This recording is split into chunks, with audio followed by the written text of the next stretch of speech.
We're still seeing. We can still see you, Mayor. All right, I can't see anything whatsoever. Marquis Like wants to the whole, speak. It's probably his bandwidth. Nothing I can do there. It's broadcasting on my phone. I can see it here. All right, Bandwidth where he's at. we're live. I don't need to see you guys.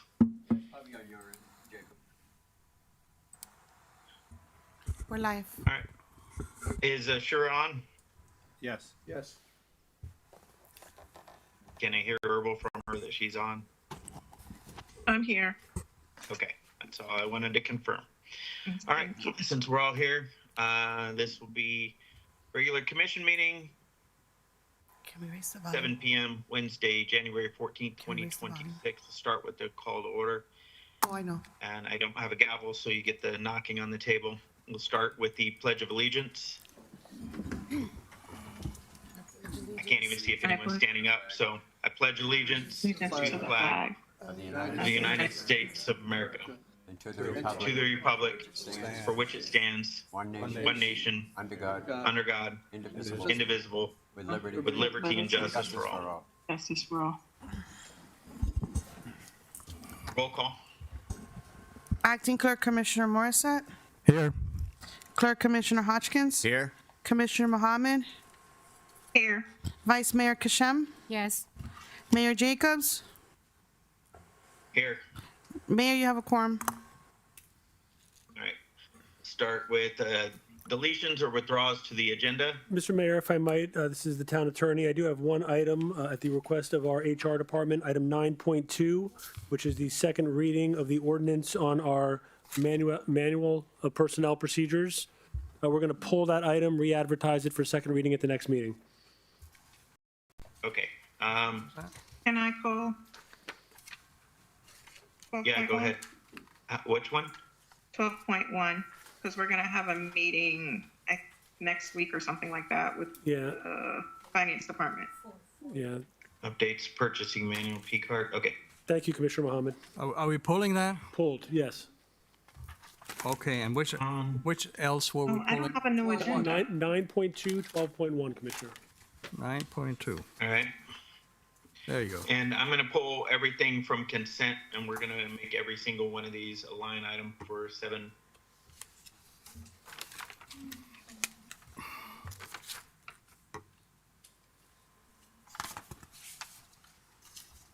Any other changes or withdrawals?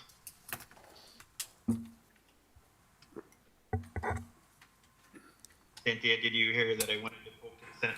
Yes, I did. Okay. All right. Seeing how there's no more deletions or withdrawals to the agenda, entertain a motion to approve.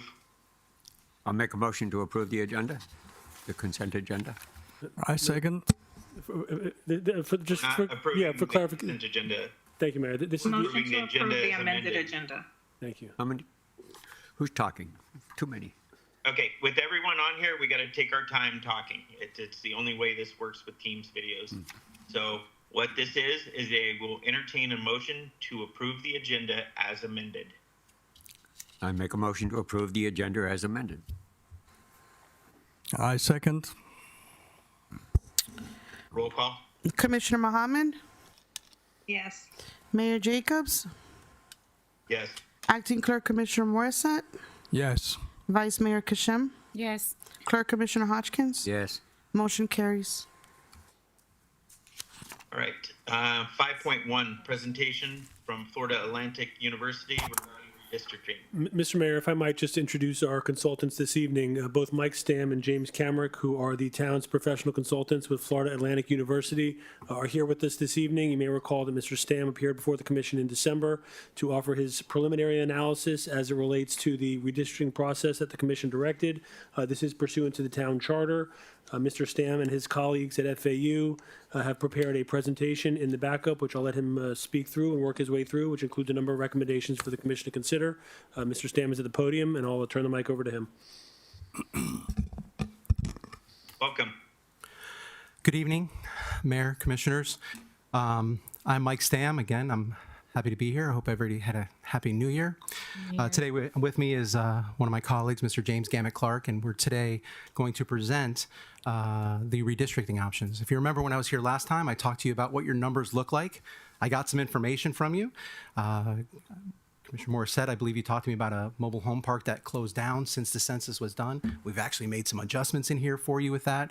And we're here today to present to you map options for you to consider to redistrict the city, or the town, excuse me. So just a quick agenda, briefly talk about our team. We'll talk about the existing districts and the present conditions, and then Mr. James Gamet Clark will come up and present the map options, and then we'll talk to you about some potential next steps. So again, here's our team, Mr. James Gamet Clark, Mr. Schultz, who's not here, and then myself. We're all from Florida Atlantic University. So you all know this map. This is what it looks like today. These are your districts today. These districts have been placed for a long time now. And as we've mentioned before, the numbers, they're kind of out of alignment. We have some districts that are too large and some districts that are too small. So according to the 2020 census, the population of the town of Pembroke Park is 6,260 people. The average population for every district should be about 1,252 people. Based on our 2025 estimate, which has been adjusted for the community we discussed last time, as well as some new growth that's coming to the town, the estimated population is 6,354, with an average population for each district of 1,271 people. And this, again, has been adjusted for the community that closed and new communities that are coming to the town. So when you look at this chart, it's really, really important. You can see what the estimated population is for each one of the districts. So District 1 has an estimated population of 597 people, District 2, 531 people, District 3, 663 people, District 4, 1,765 people, and District 5, 2,798 people. The bigger issue is when you look at the percentages that align with these numbers. The districts should not be this far apart. We use some guidelines when we're looking at districting, and these numbers clearly are not following those guidelines as it pertains to election districts. So the total deviation between the districts is over 300%, with a mean deviation of 63%. There's also a spread between the highest and the lowest of 178% when we add the highest and the lowest. Now, we use 10% as a guide. Those numbers should never be more than 10% apart. Now, don't get me wrong, there's some circumstances where we may go a little bit more, or a little bit less, or maybe geographic considerations. Your town is very uniquely shaped with where the industrial's at and the housing is at. So there could be some variations, but we really try to go and guide ourselves around that 10% number as much as possible. So when you look here, you can see District 2 is our lowest and District 5 is our highest. And when you add those two things up, that's where you get that percentage that we were talking about. So we've made this recommendation to you in our report. The election districts are severely out of balance, and this is because they really haven't been touched in over 25 years. The town needs to redistrict. The overall pattern of district boundary changes need to reduce the populations of 4 and 5 and increase the populations of 1, 2, and 3, our three smallest districts. This will require some really large changes that may feel slightly uncomfortable as you're looking at your districts. So what have we done? We provided you with 3 map alternatives. Each alternative provides a different means of trying to change the population alignment for the districts. They all provide different numbers, but with the goal of making 4 and 5 smaller, 1, 2, and 3 larger to get closer to that average, to make the districts approximately the same size. So now what do we do next? Our hope is that the commission is comfortable selecting one option and making a recommendation that that option be adopted by ordinance. A quick clarification, and we'll talk about it, but I'm going to bring it up now, but James will talk about it in just a moment. When I was here last time, we thought there may not have been enough language in your charter dealing with districting. You'll notice in the report and also here that we've there is some language in there, and it actually tells you that you should be redistricting. And we'll come back to that again at the end of the presentation. So again, it's more foundation for the idea that the commission should be looking at districting and looking how we should change the districts to make them more in line with the population. I'm going to turn the presentation over to James, who's going to go over the map options. He's the map guy. He's the puzzle maker working behind the scenes, making all these things kind of work. So, Mr. Clark. Good evening, Commissioners. As Michael said, my name is James Gamma Clark, and I'm with Florida Atlantic University's Geosciences Department. And I'm here tonight to discuss your options for you. So let's walk through very briefly the criteria that we use to help you achieve population equity in your election districts. Our first criterion is achieving reasonable population equity. And so as Michael was saying, our goal is to make sure that the difference between those districts is never more than 10%. Ideally, every district would have exactly the same population, but oftentimes that's not possible, especially when you have a small community with some very unique geography. So 10% is the guideline, that's the goal. The other thing we make sure we adhere to always is the 1965 Voting Rights Act, specifically Section 2, which states that arbitrary dilution of minority populations is strictly prohibited, as is other discriminatory practices. We also adhere to Section 166.0321 of the Florida statutes, which deals with redistricting here in the state of Florida. Our second criterion is geographic contiguity and compactness. So this means that district boundaries should follow, where possible, major man-made and natural boundaries. We should also seek to maintain the integrity of communities of interest. Where possible, districts should minimize the degree of change in pre-existing patterns or shapes. And we should also seek to make sure that the districts are as spatially compact as possible and also spatially contiguous. And again, we have to work within the confines of the town's unique geography. So population equity is our primary goal, and these other criteria are going to be secondary towards achieving this goal of population balance. So as Michael said, we prepared for your consideration 3 alternatives. Each of these meets standard redistricting guidelines. Each map provides an alternative way to both better balance your population, but also to improve compactness and contiguity. Each of the alternatives follows those guidelines we just walked through, but I do want to mention, as Michael was alluding to, because there's so much change necessary for your districts, we did not want to impose upon you how those districts should be numbered. So what we've done instead is we've labeled each of the new district boundaries A through E. And what we would like you to do is, once you've picked the map that you think is appropriate, you can then jump in and number them in any way you see appropriate. So our first alternative is alternative 1. And our goal with this alternative was to achieve the best population balance we could possibly come up with. And so in this case, the total deviation number, that's the all the difference between all the districts, drops from your present state of 309.6% all the way down to 18.98%. The mean deviation number drops from 63.6% down to 3.8%. And the spread, that's the difference between your largest district and your smallest district, drops from 178.4% down to 9.84%. It's important to note that of the 3 alternatives that we're presenting to you this evening, each of these 3 statistics is the lowest for this alternative versus the other 2. So we can see the proposed election district boundaries for this alternative in this map. And if you concentrate on the southeastern portion of the town, you can see that District A, we're labeling it in this alternative, is making up the entire southeastern portion of the town, but it's also extending north of Hallandale Beach Boulevard. And then District B is working its way from the northern portion of the city out to west. And we're going to concentrate on this in more detail over the next couple of slides with some blow-up maps. So ideally, District A would be just the southeastern portion of the town. Unfortunately, however, there's not enough permanent residents in this portion of the town to make its own district. So that district has to expand somewhere. Now, in this alternative, we decide to expand it north. We do so along Bryan Road there, as far north as Southwest 24th Street, and then that northern boundary jogs to the east of the eastern portion of the town. We need to talk about now the southwestern portion of the town, where we are right now. In this portion of the town, the population density is so high that it warrants unto itself 3 separate districts, plus the part of a 4th district. And so in this case, it's District B that's extending all the way from the eastern portion of the town out to where we are now here at Southwest 52nd Avenue.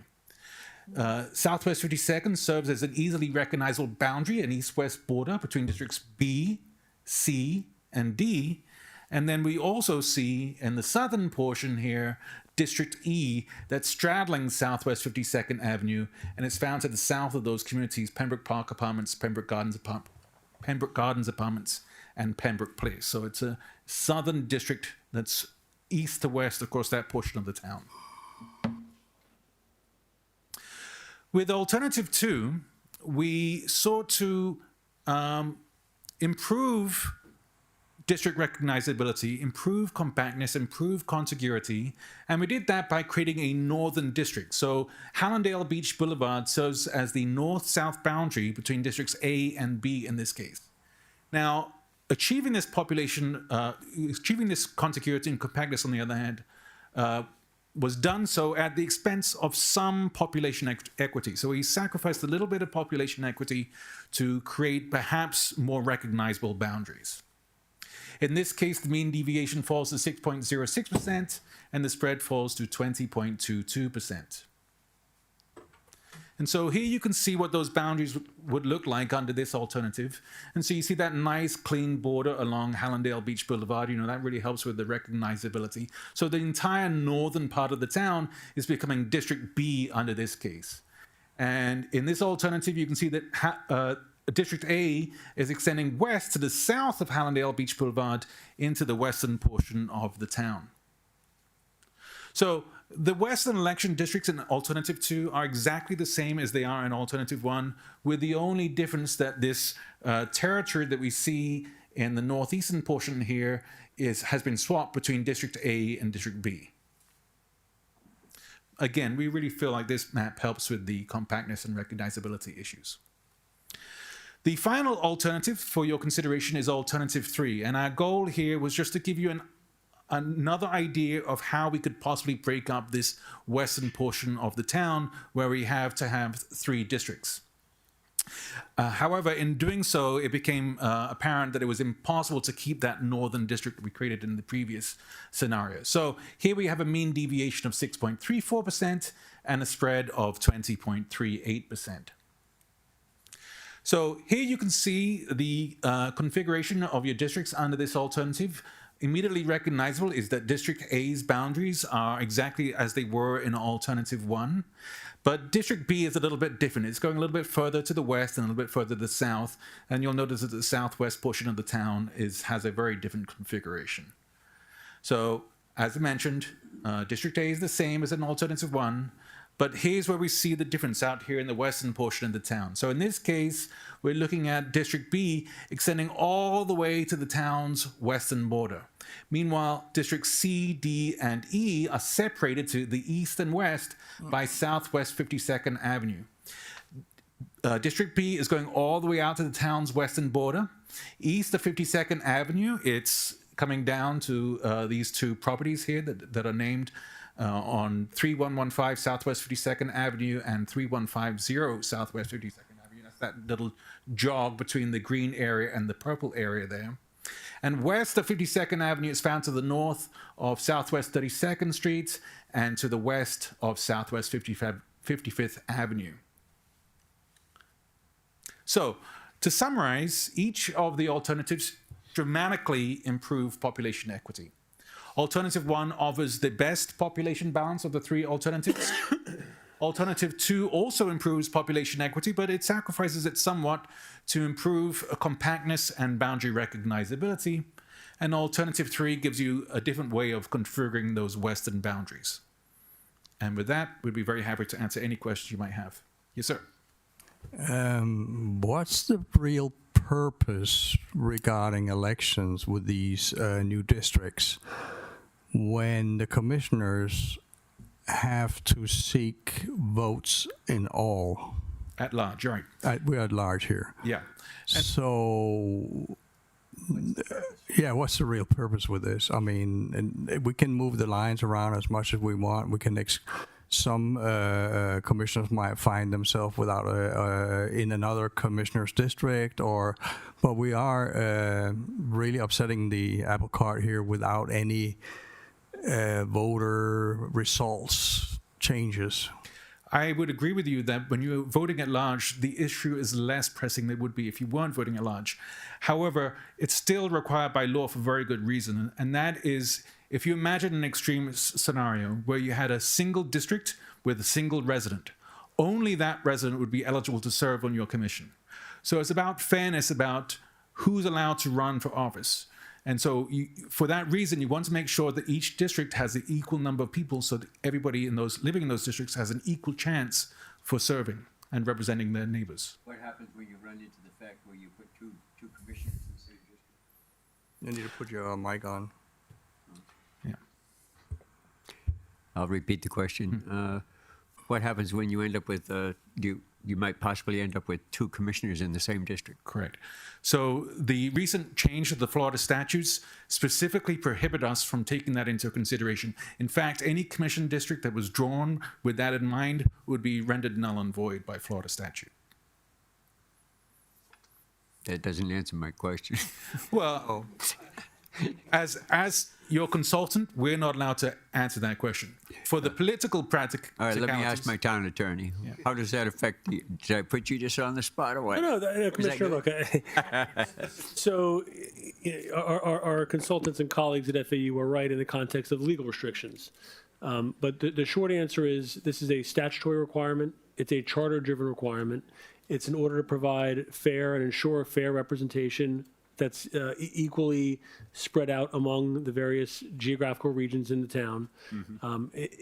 Typically, as a matter of redistricting, if the commission were to adopt districts, and as a result of that redistricting, any member of the commission no longer resided in their district, they would still be able. They wouldn't lose. They wouldn't be disqualified from office. You'd still complete the term of your current office, but then come the following year, obviously, you'd be living in a different district.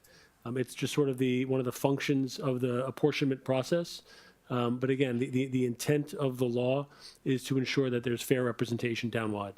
No, I guess my question is, so if you ended up with two in one district, then then during the next election, I should say, then you have the opportunity to run for that particular district. Well, we don't do it that way. I guess maybe I'm not sure. You're talking about if two members of the commission resided in one district after new boundaries were adopted? Yes. Yeah. Yeah. So here's you're going to have a little bit of a challenge. So in other words, firstly, you have a situation where two members of the commission are running against each other to the extent that they both sought to represent that district. Because again, one member from each district would ultimately be elected. The other part of the issue was one of timing here. Under the statute that was referenced, we know two things. The commission needs to adopt new election districts no later than 270 days before the next election. So that would put us into June. But we've got a different issue because under our charter, you're required to reside in your district for at least 1 year before you can qualify as a candidate. So we have the next election in March of 2027. Timing is going to become an issue in the context of ensuring that 1 year residency requirement. So the short answer to your question, Commissioner, is you all, as a matter of political practicality, can take that into account because at the end of the day, the five of you, determine what your commission districts look like. Your consultants, as a matter of law, really can't take that into account as it relates to making recommendations. Again, they're providing options. You can provide input. You can provide feedback. They can make changes based on that feedback in an effort to accommodate the issue that you're referring to. But your consultants, as independent arbiters of this issue, they need to provide recommendations that doesn't take into account any political candidate or favor any particular individual as it relates to the reapportionment. I believe this is so important to all the commissioners that I think we should have a special meeting with all commissioners present and the maps rolled out and have a good look at how we can do this so it has a good proportion of fairness. That's called a workshop. That's what we have these for. So we can sit down and discuss these things publicly, and the public can be involved with this discussion, especially when it comes to redistricting the town. As the consultant stated, it's been 25 years since this has been done. We're way over past due of it being done. So it's more than time. And personally, I have no issues with any of the proposals that were put forward. You know, we just have to deal with what comes when it comes. So 25 years, and we need to get in compliance. And again, Commissioner, I would only just sort of emphasize the timing issue here, because we know under our charter, you need to reside in the district 1 year prior to the date of election. All right, let's bring this to the next workshop. Yeah. Well, our election date, just for the record, is March 9th, 2027. So we need to have an ordinance adopted by March 9th, 2026. Again, there's plenty of time between now and March, but it may require, because there are certain advertising requirements as it relates to the adoption of an ordinance. So there may be a need to call a special meetings. We may not have enough regular meetings to consider that item between now and March 9th. So I just want us all to be mindful of the timing so we don't have an issue as it relates to compliance with the charter. Mr. Horowitz, my question is, if we put a special meeting before a workshop, with your calculations and math, I don't have a calendar in front of me, would we have enough time to discuss this at the next workshop and then go forward with 2 readings? The charter says, and again, it's looking at the charter again, you have to reside a permanent resident of your town in the district 1 year prior to the date of election, right? The date of election is March 9th. So by March 9th of this year, an ordinance needs to be adopted. Our next workshop is February 3rd. There are not enough regular meetings between the February 3rd workshop and the March 9th deadline. We do need, real quickly, Mayor, we do need 10 days. We do need 10 days to advertise second reading of an ordinance. So I know that the FAU team was intending to be here in December to make a presentation to give us a little more time, but there was, quorum issue at the time. So we're under a little bit more of a time crunch as it relates to the next several weeks to get this done. I have no problems with this special meeting to move this forward. So,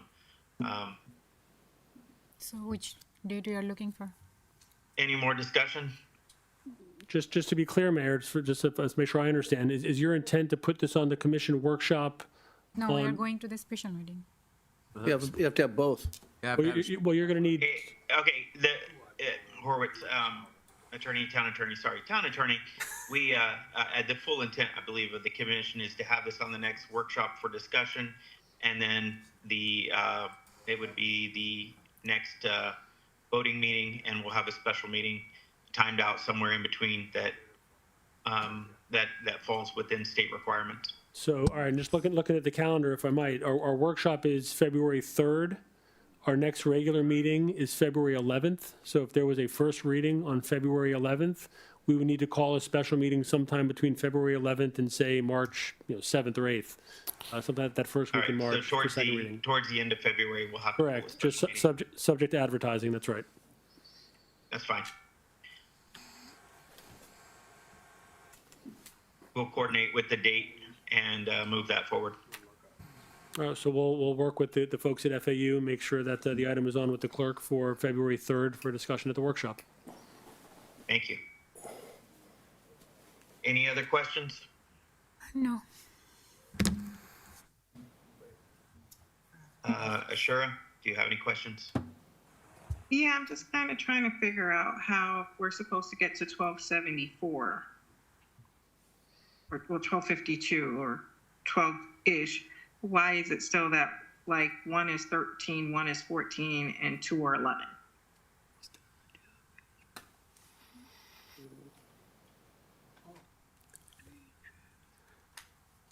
So, Commissioner, remember, I was just going to say it must be Common Core math. well, fair enough. Math is special.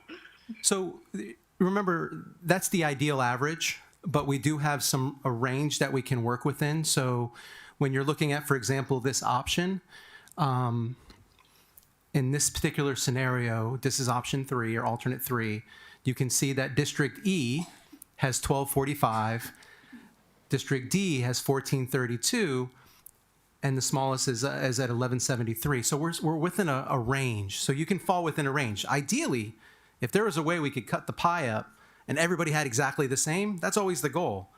But we understand that there's going to be geographical concerns. Some places they're just not houses. We know we have a huge industrial park in Pembroke Park here. So our goal is always to try to get the numbers as possible, close as possible. But it's in municipal level, it's almost impossible to get, the exact same number for every district. Our goal is to try to get them as close as humanly possible. If I could just interject, I mean, the other, if we were really focusing on the math alone, you might end up in a situation where you take an apartment community and you have to take a bus or through the middle of it, and that doesn't make sense. As we described in one of the criteria, we're trying to respect these communities of interest, and so you don't want to arbitrarily split up a neighborhood if you don't have to. One person in one building being in one district, another in another district. It's perfectly normal and acceptable to accept a slightly higher population imbalance in favor of having those more recognizable, compact, contiguous districts.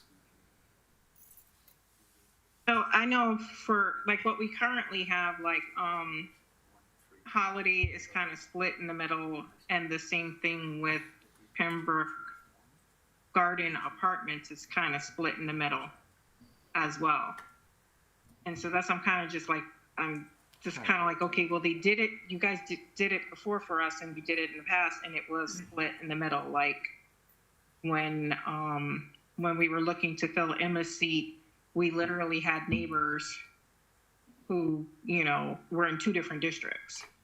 So Commissioner, if I could add real quick, we've 25 years ago, the accuracy and how we were working on the data sets were slightly different.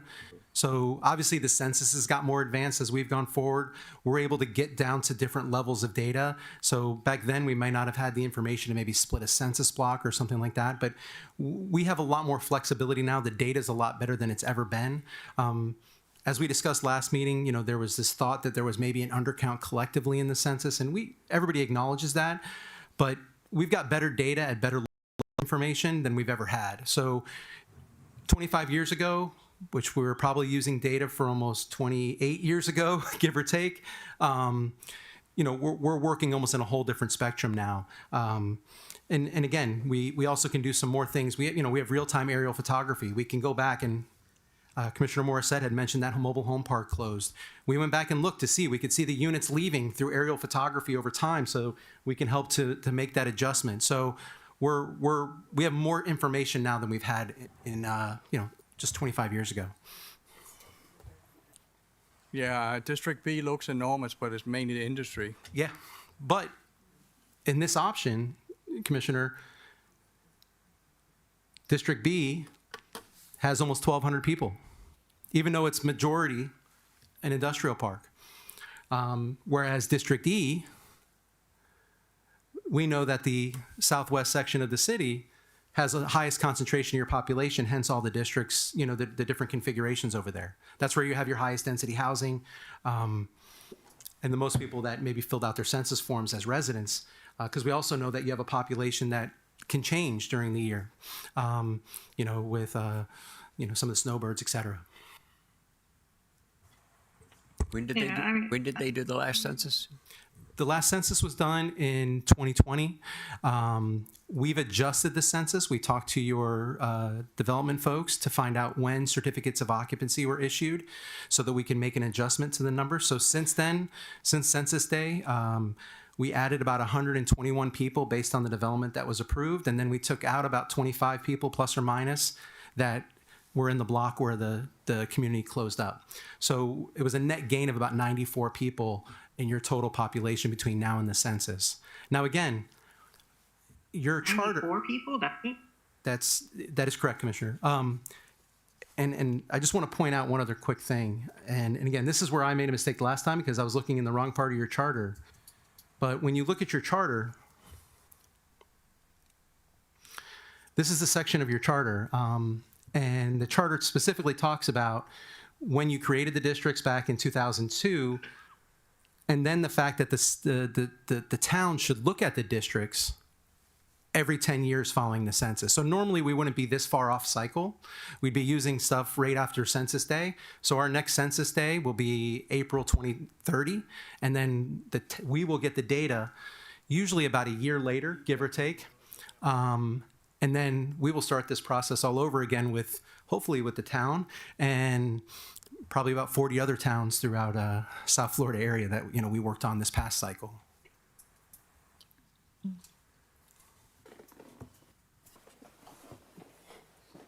Interesting. I guess I'll probably have a few more questions for you between now and the workshop. And then also I wanted to know, like with the new development, what did you calculate it at? Maximum occupancy, or how did that work? So when we do this, the town has a number provided by the census as an average person per unit.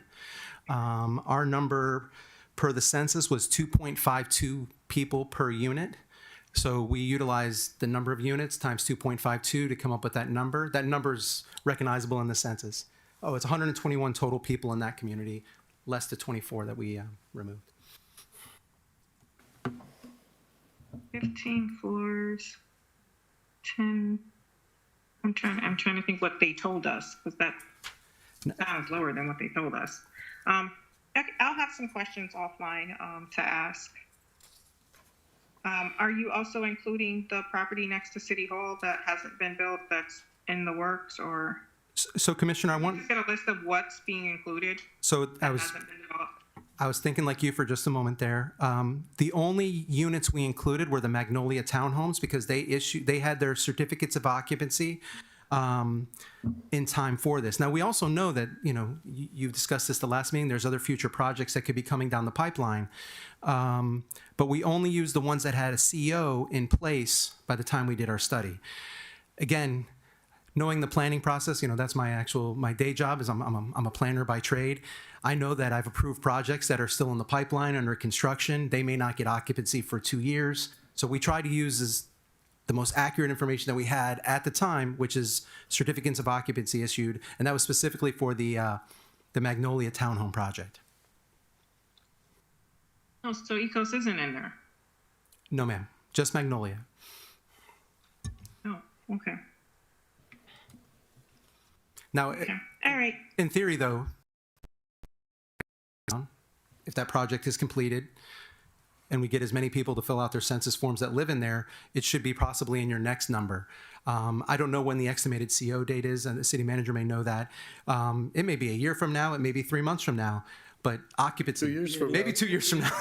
Around. Yeah, so the point is that's why we try to use some hard numbers as much as we possibly could. Is there any way to Let's just hope. compare numbers with the way you take the census and what's actually there? Because it seems like a lot of people don't fill out census forms. They just kind of ignore them and throw them in the trash. So Well, I can answer part of this. well- There was a pandemic going on when we were trying to do our census. That caused a lot of difficulties on people going door to door to collect the data when everyone was supposed to be sitting at home, you know, with their faces covered. So having that pandemic during our census didn't really help things. So we didn't get a clear and accurate census done, and our resources were limited at the time as well. So I recall this very well as Commissioner Mohammed was working diligently trying to get it completed. So let's hope next time we don't have to deal with that. But that caused a lot of changes on ours, but the numbers aren't far off. So, Mayor, if I might add, accurate. and the mayor's accurate when he says that. So just like us looking at aerial photography, that 2.52 people per unit, that number comes from the census. And they look at trends, they look at units that were in place in the 2010 census to see if those units were still in place come the 2020 census. They don't get information on vacancies and things like that? So they do, but a lot of it is with return mail and unreturned mail. They're called enumerators. They go from community to community. Even during the pandemic, they were still out there, but they were kind of in a different fashion. They were dropping door knockers. They were doing different things. But they really look at numbers, where they started and then how they keep moving forward. You know, they utilize a bunch of different data sets as they're putting this process together. And one of the things that we found, I know, so I told you the last time I was here, I work for the city of Pembroke Pines. So we do a process called LUCA, and your planning department does this, where we provide information to the census about new developments that have come on board since the census before. I know in my situation in Pines, we added hundreds of addresses to the database. We built a couple big towers. So between 2010 and 2020, we added a bunch of units. Then the census goes and they do a little bit of digging themselves. They look at aerial photography, they look at certificates of occupancy, they look at a bunch of different things to start to put together their model, and then they apply that model to what they get via the census. Commissioner, I hope that answers your question. I would love a perfect count every time, I'm sure you would. but Yes. it's not that easy. No, Especially, I wouldn't think it would be. Yeah. and in fairness, you've got a community that has a lot of people that don't live here permanently. So, some people may also maybe they're not all, Do they cross-reference with people with like driver's licenses or anything like that? Do they try to do any cross-referencing? Not that I'm aware of with driver's licenses, but you are supposed to, based on the census, pick one place. So let's say you had a home in New York and this was your winter home. You would have to choose either I'm filling out my census in New York or I'm filling out my census in Florida. Now we know, based on the tax structure down here, more than likely you're picking Florida, but that's beside the point. I see. Thank you. I do think we just need a little time to look this over and study it, and we'll probably see you at the next meeting. Workshop on Are February there 3rd. any more questions? No. I don't have The any, dais, any more questions? not at this time, no. Okay. Thank you for coming today. We greatly appreciate your time. Yeah, thank you, guys. Commissioners, thank you so much. Happy New Year. Okay, we'll move on to section 7.1. Motion for approval of park use fee waiver for community outreach event hosted by Rose Hart Foundation and Earthly Dahlia, sponsored by myself. Resolution number 2026-001. This woman reached out. This is a community event. Mayor, I'm sorry to interrupt you. Just two quick items, if I could, as a matter of procedure. One, first, I'd like to read the resolution title into the record, and second, Yeah, go ahead. to be able to jump back and make sure we don't overlook public comments. Okay. You want to? I'm sorry. I have scrolled too high on my iPad here. You want, Stop back. Go back. Stop. We're going to stop here. Go back to section 7. Public comments related to agenda items, good and welfare. Has anyone signed up for public comments? No. Mr. Roach, I see you in the back. Did you want to speak? He's All right. waving. I see you waving. We're good. thank you, Mayor. And if I may just read item 7.1 for the record. Go ahead. A resolution 2026-001, resolution of the Town Commission, Town of Pembroke Park, Florida, approving the request from Rose Hart Foundation and Earthly Doula to use a local town park at no cost for community outreach event, providing for an effective date. On the floor for your consideration, Mayor. Thank you. Which park is it, by the way? It's It's our park over at The the Raymond. preserve. So she's come forward and asked us for a waiver. This is a community event for bounce houses. This is for a nonprofit.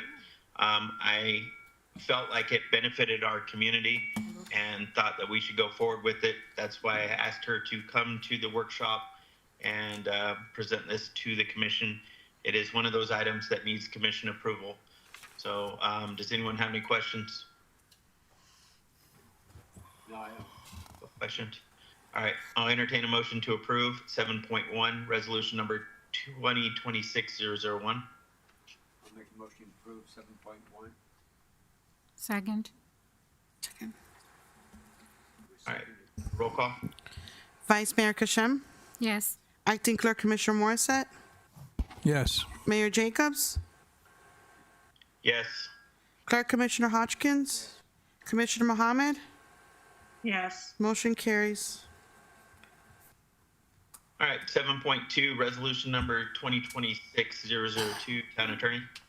Thank you, Mayor and Commissioner. For the record, item 7.2 is a resolution of the Town Commission, the Town of Pembroke Park, Florida, approving the capital improvement element attached as Exhibit A and incorporated herein, authorizing submission to the Department of Commerce, and providing for an effective date.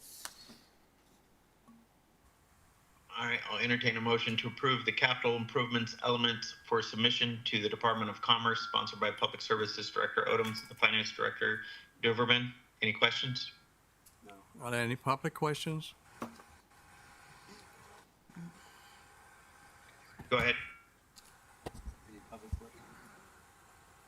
No. No, we're good. All right, I'll entertain a motion. I'll make a motion to approve resolution 2026-002. Second? Roll call. Clerk Commissioner Hodgkins, Yes. Vice Mayor Kashem, Yes. Mayor Jacobs, Yes. Commissioner Mohammed, Yes. Acting Clerk Commissioner Morissette. Yes. Motion carries. 7.3, resolution number 2026-003, Town Attorney. Thank you, Mr. Mayor. Resolution 2026-03 is a resolution of the Town Commission of the Town of Pembroke Park, Florida, approving the waiver of competitive procurement pursuant to Section 2-125 sub D 17 of the Town Code and approving an agreement attached to Exhibit A between the town and Blue Digital Corp. For document scanning and related services, providing for an effective date. All right, I have a question on waiving the competitive procurement process on this. Why are we waiving the procurement process on this one? Yes, Mayor. We're waiving it. We looked at different options, and Blue Digital already has been handling our digital records. They've been scanning for us already. They're locally here. We can always go to their warehouse to, if we ever needed our documents back. So we opted. We would prefer to stay with them already, since they're already doing most of our work. Okay, that answered my question. Any other questions? There's no, Horowitz, is there any legal issues here? No, and interestingly enough, this, just by way of context, your professional staff had initially offered a proposal from the city of Coral Gables, who entered into a similar agreement with them as a matter of a piggyback. But the city of Coral Gables actually utilized the same process for the same purpose because they had some history with this vendor as well, and you can't piggyback a waiver. So this would require a separate waiver by our town commission in order to reach the same conclusion. The terms and conditions, pricing, and all scope of services is all identical to the Coral Gables agreement, and it's based on whatever pricing they had negotiated. Okay. Any more questions? Nope. I'll entertain a motion to approve a waiver for competitive procurement and approve the agreement with Blue Digital for documentation scanning services, resolution number 2026-003. I make the motion to approve 2026-003. I second. Roll call. Acting Clerk Commissioner Morissette, Yes. Commissioner Mohammed, Yes. Clerk Commissioner Hodgkins, Yes. Vice Mayor Kashem, Yes. Mayor Jacobs. Yes. Motion carries. 7.4, resolution number 2026-004, Town Attorney. Thank you, Mayor. For the record, the item is a resolution of the Town Commission, the Town of Pembroke Park, Florida, waiving competitive procurement pursuant to Section 2-125 sub D 17 of the Town Code, finding that it's in the best interest of the town to engage CivicPlus for the provision of civic clerk agenda management services, authorizing the town clerk to execute all necessary agreements, providing for implementation, and providing for an effective date.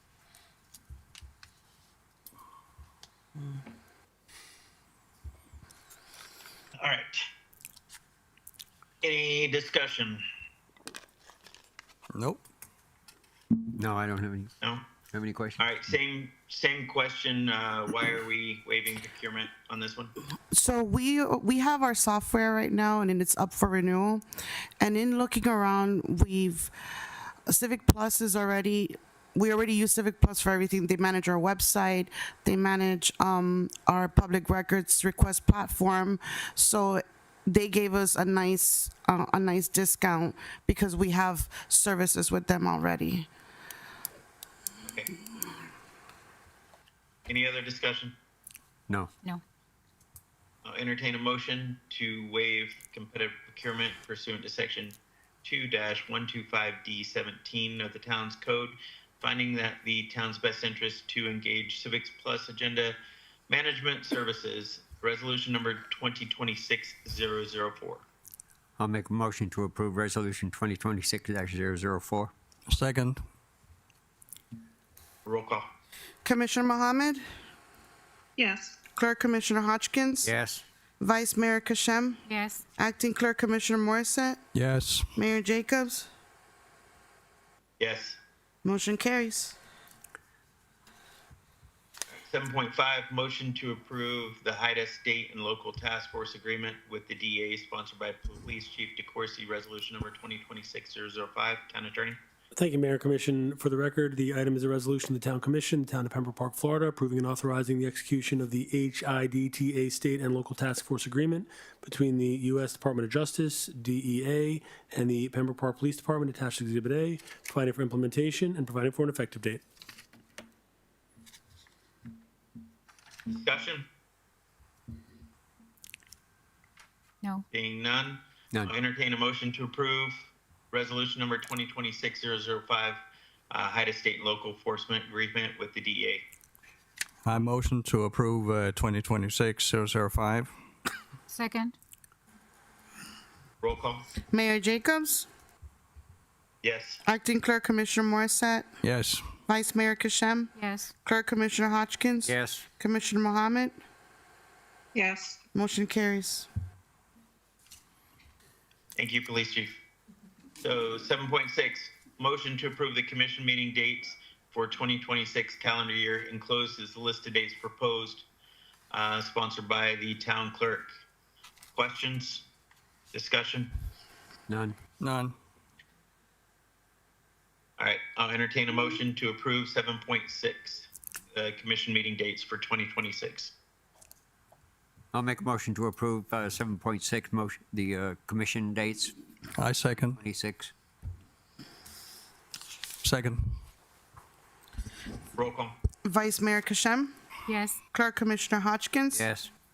Mayor Jacobs, Yes. Commissioner Mohammed, Yes. Acting Clerk Commissioner Morissette. Yes. Motion carries. 7.7, approval for the minutes sponsored by the town clerk. I'll entertain a discussion. None. None. I'll entertain a motion to approve the minutes sponsored by the town clerk. I'll make a motion to approve the minutes of the town clerk, 7.7. Second. Roll call. Clerk Commissioner Hodgkins. Yes. Mayor Jacobs, Yes. Vice Mayor Kashem, Yes. Commissioner Mohammed, Yes. Acting Clerk Commissioner Morissette. Yes. Motion carries. All right. Sorry, gotta go back. I skipped forward too far on my iPad. Hold on one moment. All right, this is the town generator. Hold on, minutes. All right. 7.8, motion to approve and continue utilization of the temporary generator sponsored by Town Manager Lynch. Discussion? I have some. Nah. No, So I'm good. this is one of the issues I brought up at the last workshop. We're well over 10 years and we still don't have a generator. We've had processes and it's been stop and go and stop and go, and it's now costing us a great deal more for a generator than what we had before. This generator company apparently that we've gone with, can't get us a generator. So last year the town paid $55,000 to rent a generator. That's the temporary generator in place. Is this one costing us another $55,000 for this year for this generator usage? I can respond to that, Mr. Mayor, if I'd be recognized. Go ahead. Yeah. We're paying a monthly amount until Jeff and Jeff complete their process on the new generator. As you know, when I became town manager, the grant had already disappeared. It was gone. And so working with Dee, we petitioned the Department of Emergency Services in Tallahassee to put that back on board again. In fact, it had been been resuscitated twice, actually. So this was the third time, and so it has been resuscitated. And so we have to have a working generator here right now. And I was loath to have us facing any situation if we didn't have a working generator. Old Bessie out there, in its perfect condition, does not have enough capacity to power the entire building, including the police operations. So this will only go until Dee and Jeff complete their process, and we have the opportunity to discontinue as soon as that happens. May I? Please provide the date that we started this process in Pembroke Park to put a generator in Town Hall. Mayor, may I? Go ahead. The thing with the generator, it actually might become obsolete with the new technology coming in. There's some very reliable and modern battery storage systems that can make the generator unnecessary. We can, especially when we're working on the solar system, that will, according to FP&L, include battery backup.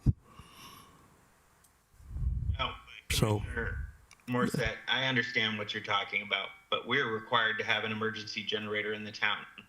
And batteries only last so long. They're not going to provide electricity for 1, 2, or possibly 3 weeks if we have a hurricane and lose power. Oh, that's where the solar comes in. Also tied with solar, but here we are, and this is the point I was making last week. We're 10 years into putting a generator into Town Hall. And by changing what you're doing and what you're saying, yes, it's great for the environment, but you're now moving the goalposts back even farther. So seeing how it's been 10 years that we haven't even been able to put a generator in Town Hall, or 10 plus, I'm not sure exact the date because no one can give me the exact date this started. But you're moving the goalpost out even farther, saying, oh, you know what, let's change it again. We know here in Pembroke Park, things can't get done in a timely manner whatsoever. So even if you had the technology right in front of you, you had everything right in front of you, they would have to go out for 3 competitive bids. It would be a year or two till this got back to the table, till we got anything even thought about being installed in the town with the solar panels and the backup batteries and everything else to go along with it. Well, I agree, it is great for the environment. We have a requirement to have this generator put in town. We've had money given to us by the state to put this in. I believe we're on our 3rd extension. I think that was the last one I asked for to get us extended so we didn't lose. Town manager, was it 400,000 on this one? Yeah, and you're right, it was the 3rd extension. This is the 3rd and final extension. If we can't get a generator in Town Hall, we're going to lose that 400 grand. And at this point, I'm ready to say, hand it back and let's just start over, because it's been so long. The original grant that was written is so outdated, but we have to put a generator in Town Hall. Yeah. So what are the options? The provider of the contracted company that we're going with says it can't make a generator. Well, guess what? They're not the only generator manufacturer out there. But if we have to go back through the process again, Mr. Odoms is going to have to take, time to find another generator, find another process, bring it back to the commission, do the competitive bid process. Here we are another 6 months before that process gets done until we can move forward. So we're out another year until we have a generator in Town Hall. Mr. Mayor, That was the point I was making at the last commission meeting. Go ahead. Thank you, Mr. Mayor. Your point is well made, and that's the reason why we've created this emphasis. We have to have a generator that works today, tomorrow, and the day after tomorrow. So if there's an approval tonight, it's merely on a month-to-month basis. Now, one thing that I think is very relevant to this issue is that Ms. Carper has arranged for us to meet with the guy who's the deciding factor in this, in terms of the speed of this, and that's Mr. Guthrie over the Department of Emergency Management. And actually, she's arranged for the city manager, the mayor, and Dee Carper herself to meet with Mr. Guthrie in Tallahassee. I think it's on Wednesday. So the only point is that we have to have a generator. We're solving the problem. Mr. Guthrie is in a position, I think, to expedite that resolution, Mr. Mayor. And in the meantime, you're just committing to a month-to-month situation. What are we paying per month for this generator? Mr. Daverman, can you help me with that number? Monthly? $6,900. Okay, thank you. 69, I didn't hear that. 6,900. 900. No, I'm sorry. 6,900 a month? No, I don't think. No, it's $7,020. Yep. Did you get that, Jeffrey? $7,020? $7,020 a month. So Yeah. for a rental, so in 12 months, we're paying $84,240 for a generator that we're renting. We could have paid for the new generator all over again many times with the amount of money that we continue to waste because projects do not get complete here in Pembroke Park. You don't understand how embarrassing it is to go up to the emergency management and explain to them, hey, listen, I know you gave us this money and it's been sitting in our books for 10 years now, and we're still trying to figure out how to put a generator into town hall. Yeah, I know it's required, and yes, everyone in town knows it's required, but nothing's gotten done. And hey, can you give us another year? Give us another opportunity to finish this and get it done. How efficient do we look? And the thing is we're doing that on every single grant we have here. We're at the final extensions for everything. This is why those two letters that I sent out, one sent out just before New Year about the plan for 2026 on getting things done. Two, there will be a follow-up at the next workshop commission meeting, a presentation by all the directors, department heads of what was accomplished, what we're see going forward, and what we need to get rid of. This is one of those items we need to complete in 2026. I don't know about you, but I'm not a big fan of wasting another $85,000 on a rental of a generator when we could have had one put in several years ago. I agree. Can I ask a question? Go ahead. Can Mr. Odoms come up? Because I was a little confused because I thought we were purchasing the generator directly and that the contractors were going to just do the hookup and like build the room on the back and all that other stuff.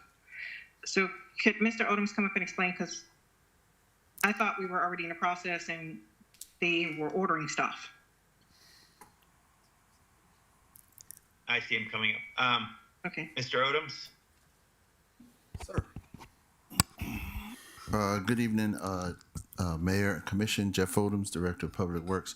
We're getting a little bit, two things a little bit conflated in this item right now. The item up for discussion right now is for the temporary generator that is currently outside of Town Hall that we rent and have been renting over the past year to give us emergency power should in case we have an issue currently. The Commissioner Scheer is correct. The item for the generator itself, the actual generator project, was approved by Commission previously and is currently going, or at least awaiting to move forward. We had some discussion that we need to get some clarity on to make sure that it continues, but for the most part, it is separate from the item we're discussing right now. Okay, can you stay there? Because I just want to, that's why I was kind of confused because I'm like, I understand that, but now I'm hearing like, oh, we can't get the generator, that the company doesn't have it, or I thought we were ordering the generator and my conversation with you was we were ordering the generator and they were just going to do the work because we would save like 40% or whatever on the markup. That not the case anymore? No, that is correct, ma'am. When we said, when the comment is being made that the company couldn't get us a generator, it was in reference to the company that we are renting from and their ability to provide us something on a permanent basis so we wouldn't have to continue to rent from them. Okay. That comment was tied to that, excuse me. Okay, so just to reiterate what you just said was, we're ordering a generator. Yes, ma'am. That we're paying for with the HMPG and possibly some of the ARPA money? Or is it all HMPG? First and foremost, the HMGP money is a reimbursement grant, meaning that we put in our monies first, and then after the completion of the project, we submit for reimbursement. That reimbursement is about $400,000 at the present time. That's what that is. What we approved at the commission meeting was to input our dollars as the town to move the project forward, and then subsequently use some of the ARPA money was a part of that conversation as well, to decide how much of that ARPA money was going to be utilized, was supposed to be done with finance. And then once we got the number about how much ARPA money we were going to use, it would give us a better understanding of how much of the town general fund would have to be allocated to the project to move it forward. So how long it will take for to doing this process? Which part of the process, ma'am? To buying? To The buying, what I would like to do right now is to move forward with the bid process. And the bid process now would be to put out the bid for the construction and installation part of it. And then also we had already started to acquire prices from a couple of vendors on our co-op contracts with the state, Sourcewell and such like, to be able to purchase the right size generator separate and apart from the bid process, because it would save us some money by doing it that way. So we're going to do that as soon as I get the order to do that. Maybe October could be a good completion date. Well, no, we're not right now, because of some conversations we've had. I need to make sure that we're going to continue to move forward, because as you know, we talked about pausing and stuff, and I just need to make sure that all of that is not going to be an issue, so that I can now move things forward at the appropriate time frame to keep it on schedule as much as possible. I kind of Okay, agree so with Mayor Jacobs. To be clear, we had given direction before to put this out to bid, correct? Yes, ma'am. But it's already Have we approved. rescinded that vote? Did I miss a meeting when we rescinded that vote? Or, Not to my knowledge, ma'am. okay, so, Wait, well, you said pausing. I was referencing the conversations that we've had with the town manager and the email that went out last week.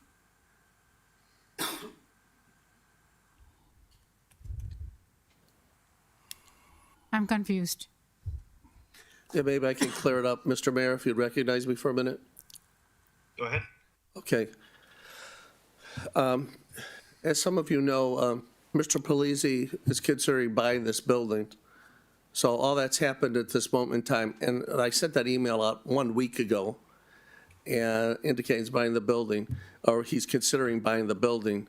So he hasn't given us a final determination, and I don't want to hold up these projects. So I sent the email out for the commission to, give some direction. What do we do under these circumstances? Obviously, I have an obligation to tell the commission when something like this has developed. So that was one week ago.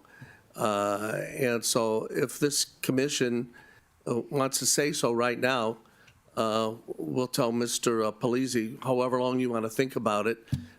We are not going to think about it. I have had some feedback. I asked for feedback in that email, and some of the feedback I got was, well, we don't want to hold up these projects such as the mayor's talking about, so maybe give him another week or 10 days or something like that.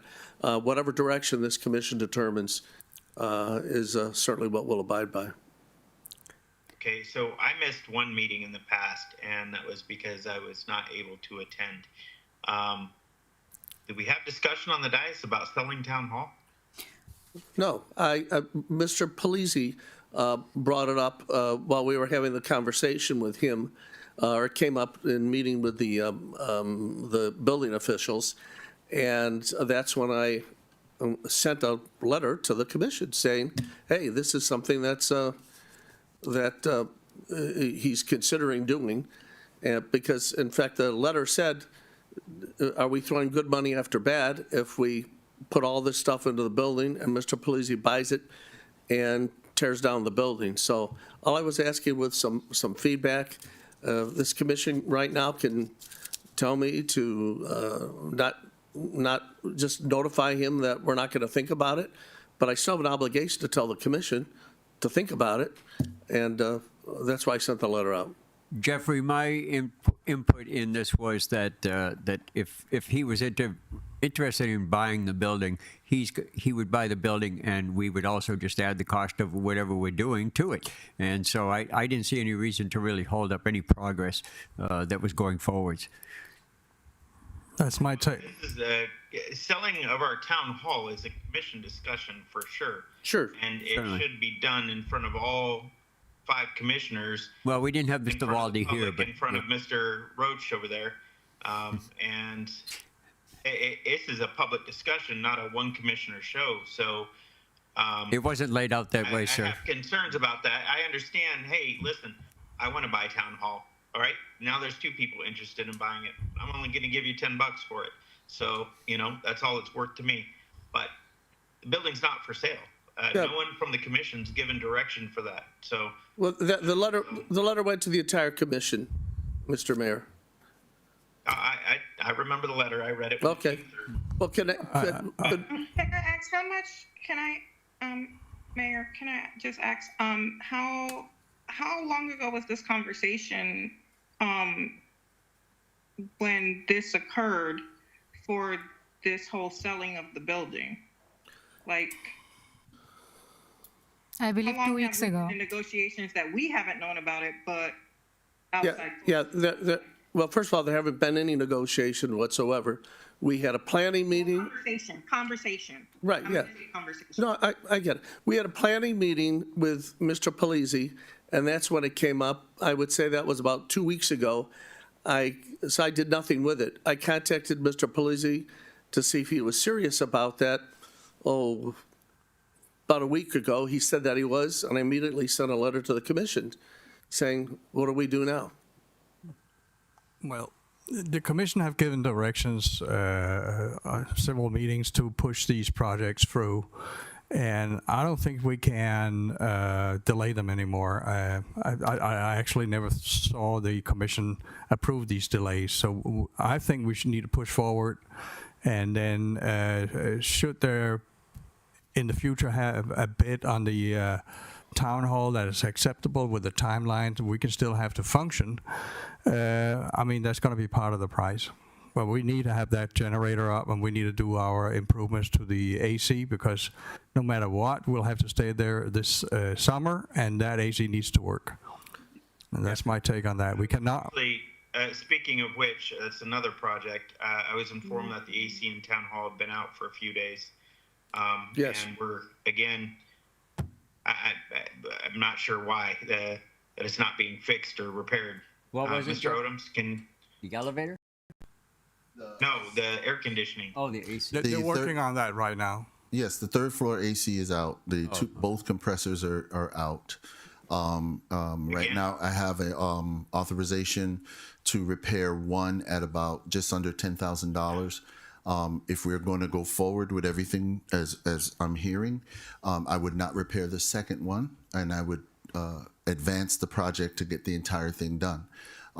If we had decided differently, I would actually seek to try to repair both compressors and try to, get things going and keep them going as long as possible. And this is, again, a concern because I believe 6 months ago, May or June, I don't have my notes in front of me, May or June last year is when we moved forward to put a new air conditioning system in town hall and have this replaced. And here we are, 6, 7 months later, and we're having breakdowns and putting Band-Aids on this old system. 10 grand, that's a lot of money to be spending on a repair, on something that's eventually going to be replaced. Now, I understand the necessity. We do need air functioning in town hall. There's staff in there, and no one should work under those conditions without AC, unless they're up here in Alaska, and then you need heat. So, because it's awfully cold up here right now. So, but that said, I can't even tell how this HMGP grant started again. It's got to be at least 10 years ago. I've watched many years this AC system falling apart, ducts falling apart, duct tape holding things together, duct tape not holding things together, breakage after breakage after breakage over the last 3 town managers, and we're still not going forward with replacing this AC system, and it only gets more and more expensive. Guys, every time you wait another year, it adds another, I don't know, 5-10% to the cost of everything. So You're we optimistic. replaced this years ago. It would have been a lot cheaper if we got it done when we approved it and we got the money for it. But again, this is one of those grants still that we have money out there for, and it's still not done. So, okay, let me go back because we're really discussing the generator and then the AC became involved. Mr. Odoms, when on a timeline can we expect to have a new generator put in Town Hall? Ballpark. Roughly by the end of the year, sir, early next year, about a year from now. Yeah, It's a very, very large and in detailed project. Ordering the generator is going to take a significant amount of time, but during the bid process, having the work done to the building and to the wiring that needs to be done will be done at the same time we're awaiting the generator. So we'll kind of expedite in that fashion, and we should be able to turn the corner in 12 months. We're looking for a year to hire an electrician, a 10 knocker, get a generator put in, and get it all installed. A year for a generator. It's not a household generator. It's a very specialized item, and there's a huge demand for them, and it takes their time to fulfill the orders. Well, it's There's a great deal of industrial buildings across the United States that use air conditioning systems like ours. I'm just trying to prove a point here. Are we saying generator or AC, sir? Because I think I heard you Generator. say. I think it's Generator. generator. The generators for the reason the time for the generator is what it is twofold. One is because generators are supply chain issues are upon them right now, so they take at least 8 to 12 months once ordered. Now we've expedited that down with some people we've talked to that told us we might be able to get one in 6 months.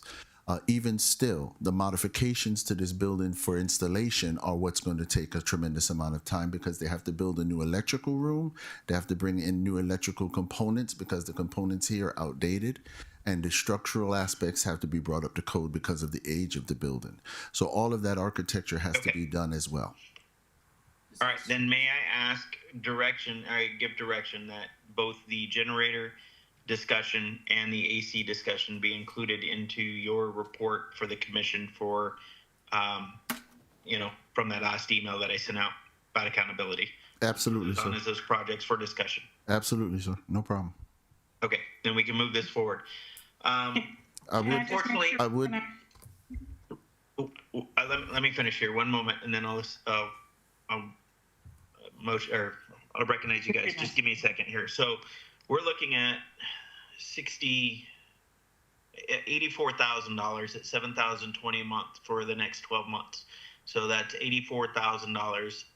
So are you looking for a motion to approve this for a set amount of time or until the generator's replaced?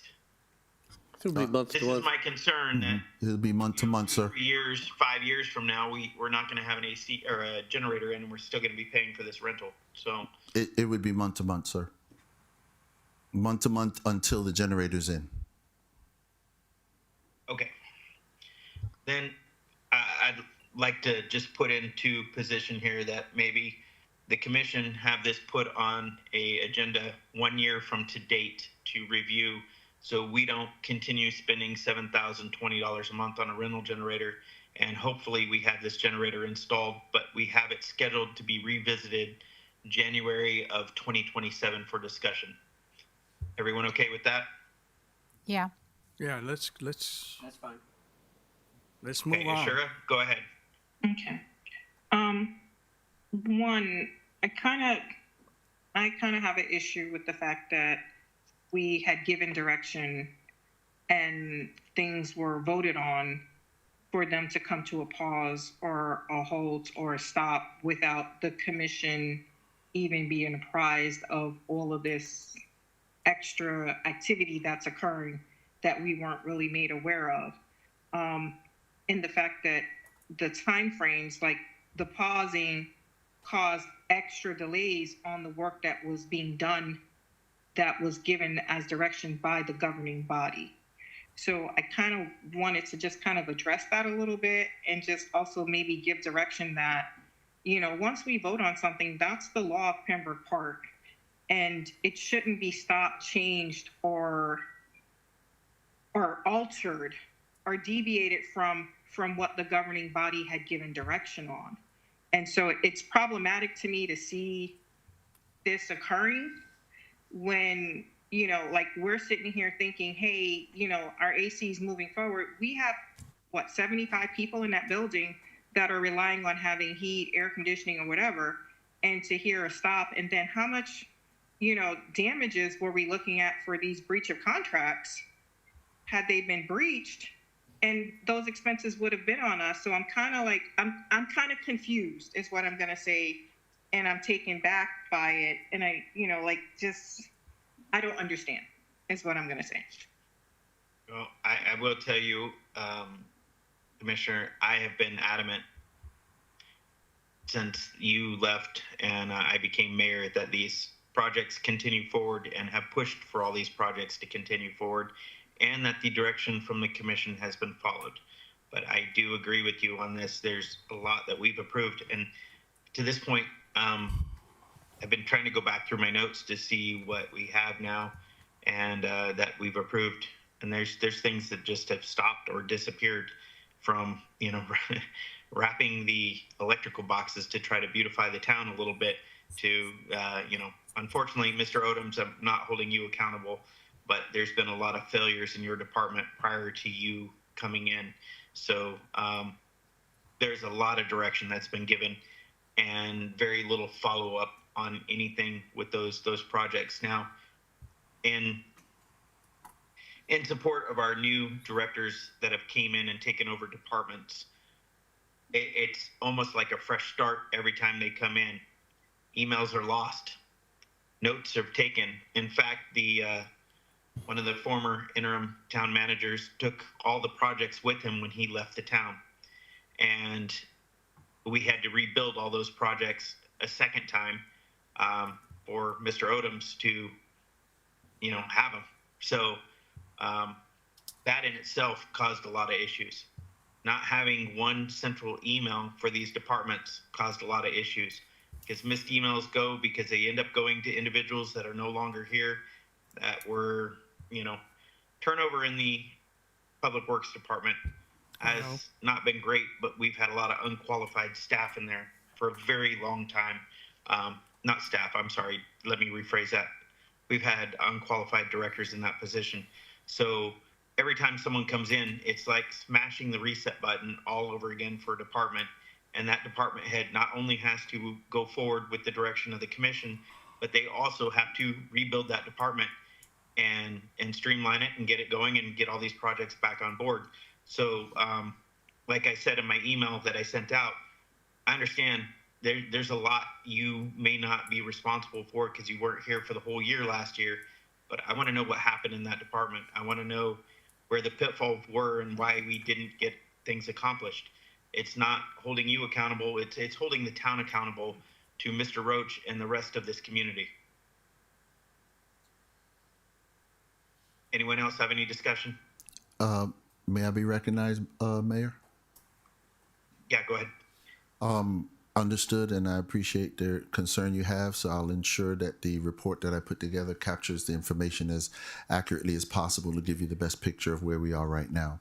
To that end, I just wanted to add that the AC has been moving, and I want to reassure the Commission that that process is one that's underway as far as the rehabilitation. We have had the vendor has actually ordered all of our parts already, and we're actually I've been just waiting to make sure this particular conversation has been had so that I can get him his first portion of payment for the order that he made. We've actually already cut the check and everything. So it's just a matter of continuing to press forward to get the job done, and hopefully that'll be done by summer this year. Okay.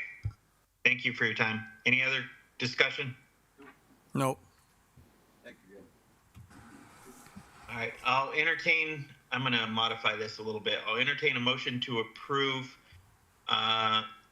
and continue utilization of the temporary generator for a period of 12 months, where we will revisit it depending on the installation and outcome of our emergency generator, new emergency generator. Does that sound good, Town Attorney? Yes, that is in order. Yes, Mayor. Okay.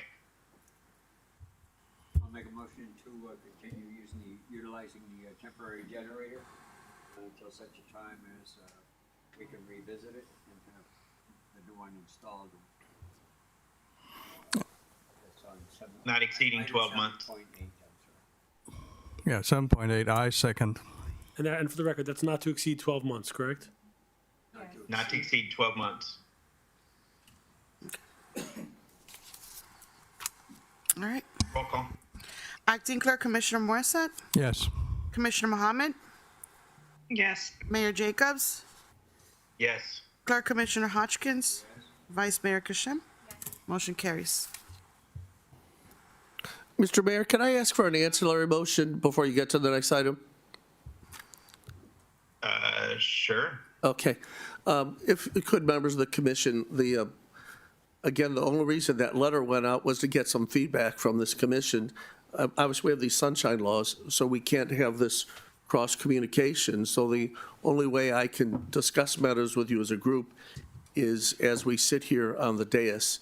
And so if the commission, if it's not out of order, just to entertain a motion to have me respond to Mr. Polizzi that we're proceeding and he'll have to operate at his own risk because we're moving full steam ahead. If that's the intention of the commission. Well, whether, again, I think it's either whether by motion or consensus, your manager's looking for some direction. I mean, Town Attorney, can we just give direction on that from the dais? again, if there's consensus, I don't have any problem with that. But I think, again, your manager's All right. looking for some direction. Ashura, I can't see you, so what do you think? Sure. Yeah, no, we get offers for houses all the time. It doesn't mean you're selling it. You don't entertain it.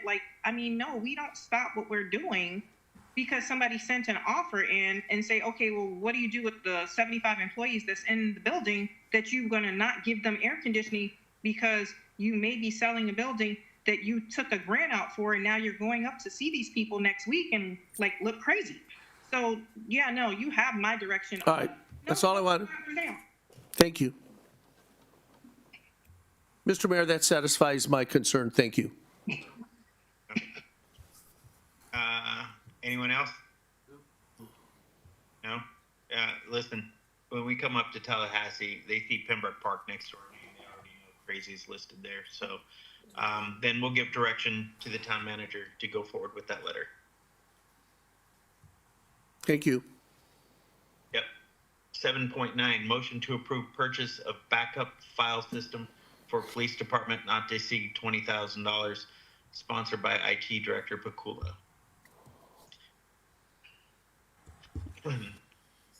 You want to say something? Any questions?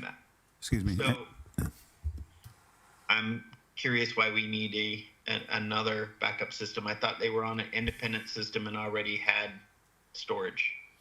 Yeah, this is a backup system, Mayor, for if the servers on-prem go down, the police can operate outside of the town hall. So this system is a backup system and is parallel to our system for the records management system.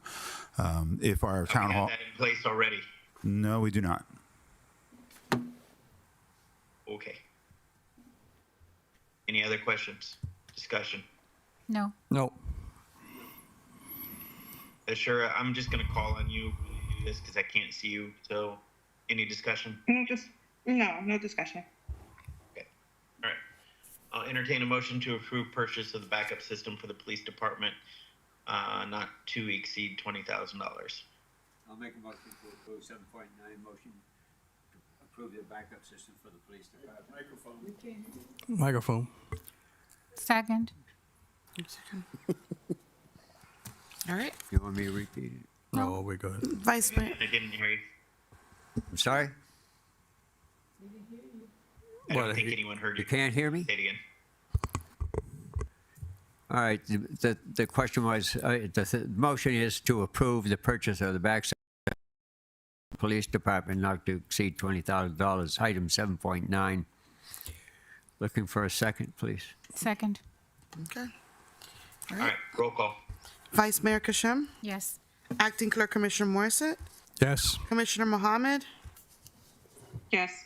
Clerk Commissioner Hodgkins, Yes. Mayor Jacobs. Yes. Motion carries. All right, 7:10, motion to ratify the expenses incurred for leased vehicles obtained through Enterprise Fleet Management without prior commission approval, Procurement Specialist Woodbury. What are we talking about number-wise, and how did this happen? How did it not go before the commission?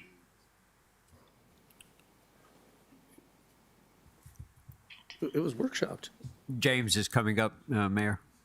I see him. Okay.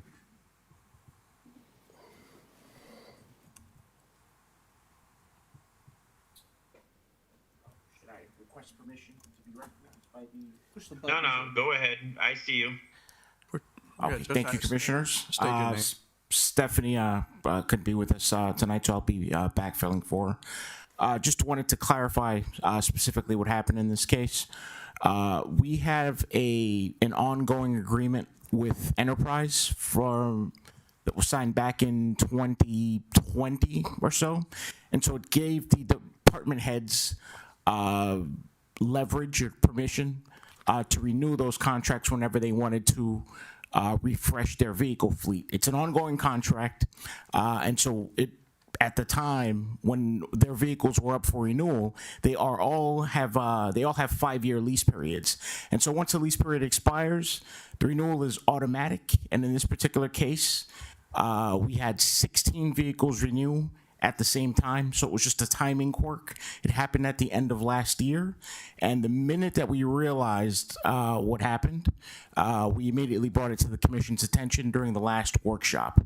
And so 16 vehicles were replaced across 3 departments for a total of $900,000 over the next 5 years. And so once again, it's an ongoing continuation of the leasing contract that we have, which again is a good idea for the town because we do not want to have depreciating assets on our balance sheet. All maintenance is covered. It spares us the expense of having a fleet manager or a fleet management company in-house. And we have access to a dashboard that allows us to see all of the performance metrics for all of the vehicles so that we know exactly when maintenance is due. We take care of repairs and we replace them at once their useful lives are up. And so we just expect the contract will continue. And going forward, when we get to the end of those 60-month leases, we'll bring them to the commission's attention for official ratification for renewal. Was this a $900,000 mistake or overlook? No, it was No, part of the contract. I'm sorry, I might have misunderstood what you said, but No, we've had a running contract in place since 2020 with Enterprise, and so at the end of each leasing period, what they do is they take the salvage value for the vehicle, they roll it into the next lease automatically.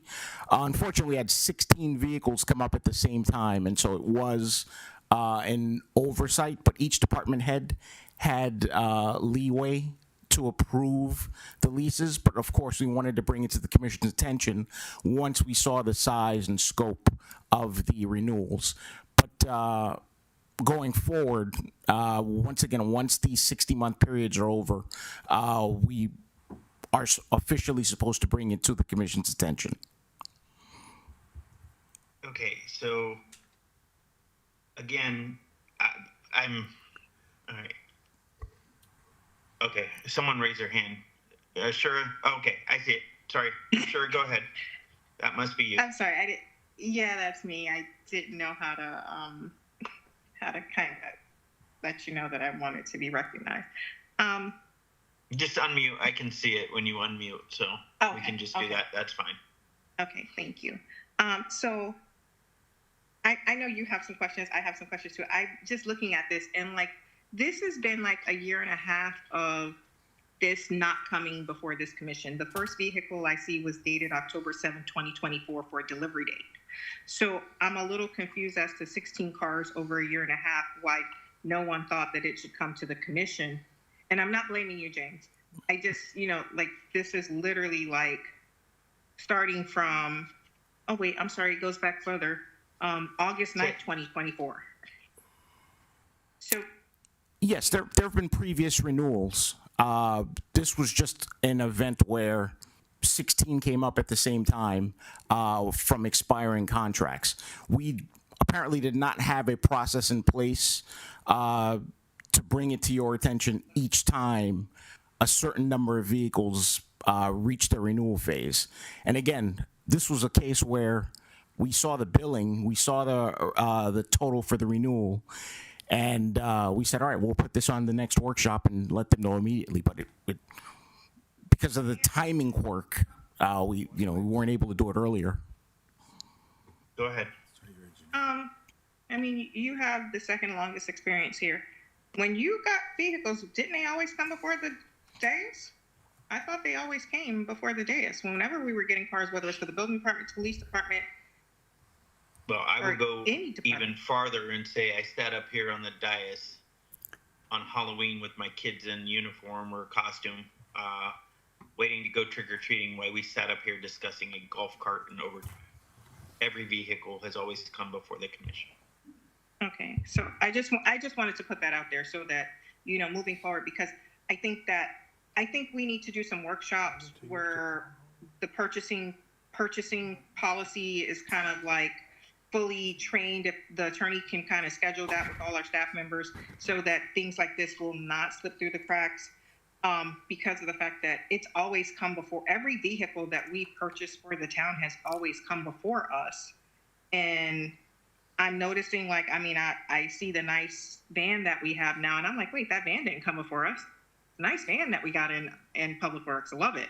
But, it didn't come before us. And so I'm kind of seeing things, and I feel like the commission is being overlooked in our authority, and things are happening without our knowledge.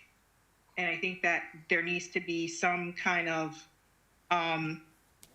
training to our staff to understand and know how we operate, and that these things are things that are slipping through the cracks and they shouldn't be, and that we need to correct that sooner rather than later before we get to $1 million. I mean, 900 we're close, but these are, things that we need to know, especially when budgeting and setting the budget, and it's not coming before us. So that's all I wanted to say. Yeah, and The time is now, hold on, the time is now 4:37 p.m. local time for me on Wednesday, January 14th. Sure, you might want to make a note in your notebook that I agree with you on this one. Yes, sir. Agreed as well. Again, $1 million over 5 years is something that requires discussion. I think the overarching issue at hand was that because there was already a contract in place, might have been an assumption that things continued under the terms of said contract. But again, the dollar amount we found alarming, and so we wanted to ensure that there was adequate discussion behind it. But we were going to refresh, or we would have to refresh our fleets after a 60-month period. Otherwise, we'd be without vehicles once the salvage value reached a certain point and the leasing term expired. And so we just thought that the continuity was automatic. But again, the cost certainly raised alarms and had us rush it to the workshop. Mr. Mayor, can I be heard for a minute? Wait. I got a question. What checks have been put in, or processes have been put in place to make sure this does not happen again? We have an account representative who we meet with, and it's her job to let us know once a particular vehicle is up for renewal, and they meet specifically with the department heads, and department heads go through the normal purchasing process. But again, we will have to bring it to the commission's attention because obviously the vehicles each carry a significant price tag on a monthly basis. And so our account representative will be meeting with our department heads, and once those meetings take place, then we will bring it forward to the commission going forward. Okay, so let me address that. Rather than let the contract renew automatically. to me, that sounds like the fox guarding the hen house scenario here. You have the representative with his responsibility to come forward and say, hey, guys, your contract's about to renew. What internal policies or procedures have we put in place to prevent this from happening going forward? That was, we actually all, well, by we, I mean myself and department heads signed off on that because we figured once the contract is up for renewal and the meetings start taking place, that's that would be the trigger, to get official approval going forward. All right. By a show of hands of everyone in the room, who trusts car salesmen? Mr. Mayor, can I point out an issue that's relevant to that? I'm going to point out an issue that not one hand was raised in the room. So go ahead. Okay, yeah. Stephanie is relatively new as our procurement officer. She's done a great job. And she's the one, the answer to your question is what's been put in place is that she has been given the charge to find these things as we identify them. So having the procurement officer identify these things, you can see that she's the one that's the sponsor of this particular matter. And she's found a number of things along the way. And so I guess the answer to the question is that we don't go forward with these things without it being approved by procurement, and procurement says you must take it to the commission, and I think it's the right thing. I think what originally happened here was this commission approved the original contract with Enterprise. Is that right, Mr. Deverman? Correct. So that original contract was approved by this commission, and my presumption is the original contract contained renewals. And so that means the commission approved the renewal process. Stephanie Woodbury is saying... Should approve the renewal process. Well, I mean, I'm presuming it was in the original contract. All I'm trying to get at is Stephanie pointed out that it's a better procedure to take it back to the commission as relates to the renewals, and that's what we're doing. And that's the process, Mr. Mayor, that's in place right now. If I might also All right, add, well- Mayor, just a couple comments. Go ahead. Just a couple observations. One is a general contract premise. And I think this contract might predate our office, but one of the things that we look for as a matter of routine when it comes to contracts is we generally recommend against automatic renewals. It's always our recommendation in contracts that renewals be at the mutual agreement, written consent of both parties. Not every vendor is going to agree to that. Some companies have standard terms and conditions that they won't change, but that is one of the things that we tend to point out as it relates to contract review.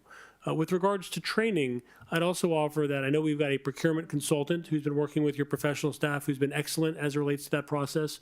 Our office is more than happy to come in and work with your finance team and your staff as it relates to procurement, provide some of that training. Just by way of analogy, next week, as it relates to public records, we've been asked by your town clerk to come in and speak to her staff, some of the police department staff, to work through some general public records training as it relates to Chapter 119, just to ensure that there's some standardization with regards to that process. So again, to the extent that we can assist as it relates to procurement, we're certainly happy to do that. Okay. If I can get the support of the commission on this, I would like to give some direction to the town manager and that any contract that we have or renewal that we have has some kind of procedure policy in place where before that contract expires, it's brought before the commission, and that those dates are tracked by the town, that they know when these are going forward so we don't end up in this position again. I'm not sure. Yes, The commission support this? I know what you're talking about. Yes. Can I make one modification to it? I don't know. Depends on what it is. Go ahead. Can you also request a list of our assets and when those assets are, no longer going to be, coming to an end? Not only just Depreciation on our contract, but also- assets? Yes, end of life, all of that stuff. Can we track that as well? Because, yes, the used car salesman knows when the lease is up, but we should also be knowing when the lease is up, when it's time to turn those vehicles in. Or when we're going to be basically without a car. Anybody who leases a car knows, hey, I got to get a new car before, my lease is up. So I think we need to be tracking our assets as well and have a list of our assets and know that, not just contracts. And are I've we asked going for to that for a very long time around here as well. It's very interesting that you mentioned that, Commissioner, because we're actually currently in the process of being audited again this year. And fixed assets is one of the categories that we're being audited with, and so we're going to have to come up with that list as you mentioned, and so we will have that information available for you going forward Okay. as part of the audit process, but of course as part of our own internal control process. Yes. All right, then Yep. we'll set that direction with the town manager. Yeah, On that note, Mr. Mayor, I need to take a break. he's looking for a recess. Before you take a break, hold on 1 second. I need to, one, say this was not directed towards any one used car salesman. I'm not disrespecting any used car salesman, just proving a point, because I don't need 1,000 people hating on my social media pages over my used car salesman comment. So, all right, we'll take a 5-minute recess. It is 4:45. I don't know what time it is there. Still need action on that. 45. 8:45. We need a motion. 8:45. We will take recess for 10 minutes. And when you come back, can we come back to this, just because I just wanted one little, You're killing me. Yeah. just one question, just one.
Mayor, you're back live.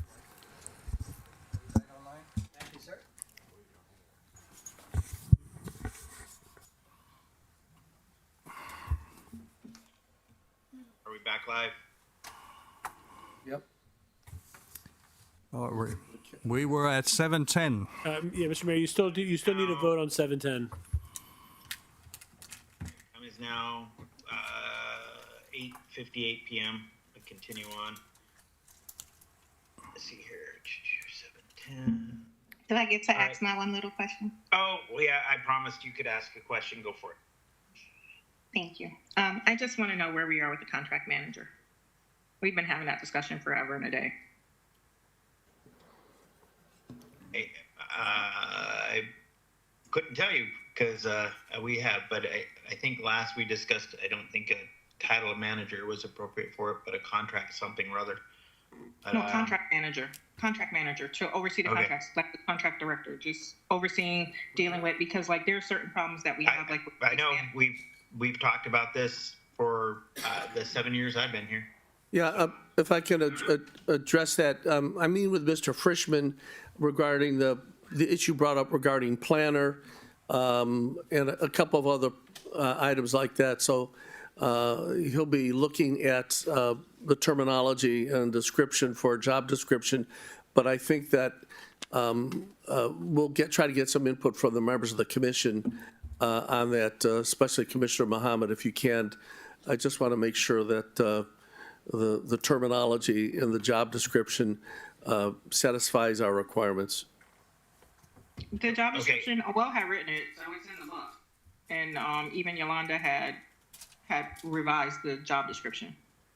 I think that we need to make sure that we look at that as it relates to what's in the book for what we want here in 2026. But once that's updated, we can proceed with publishing. Okay. All right, let's go back in the meat and potatoes of 710. The motion to ratify expenses incurred in the leasing vehicles obtained through fleet management without prior commission approval. What's the dollar amount we're looking at here? I'm afraid to click on the backup on this because I'm going to lose. 900? 946. Over 5 years. Over 5 years. Over 5 years. 946,000 over 5 years. It's a little bit less than 200 per year. Yes. That's a lot of money. So, okay, I'll entertain a motion to ratify the expenses incurred for leased vehicles obtained through the enterprise fleet management without the commission approval. Do you want a not to exceed, town attorney? This is a cost that's already been incurred. I don't think a not to exceed is Okay. necessary. I think you're approving a prior expenditure. So we don't need a dollar amount? No, this is not a future cost. This is a past cost. Okay. All right. I'll entertain a motion to ratify the expenses.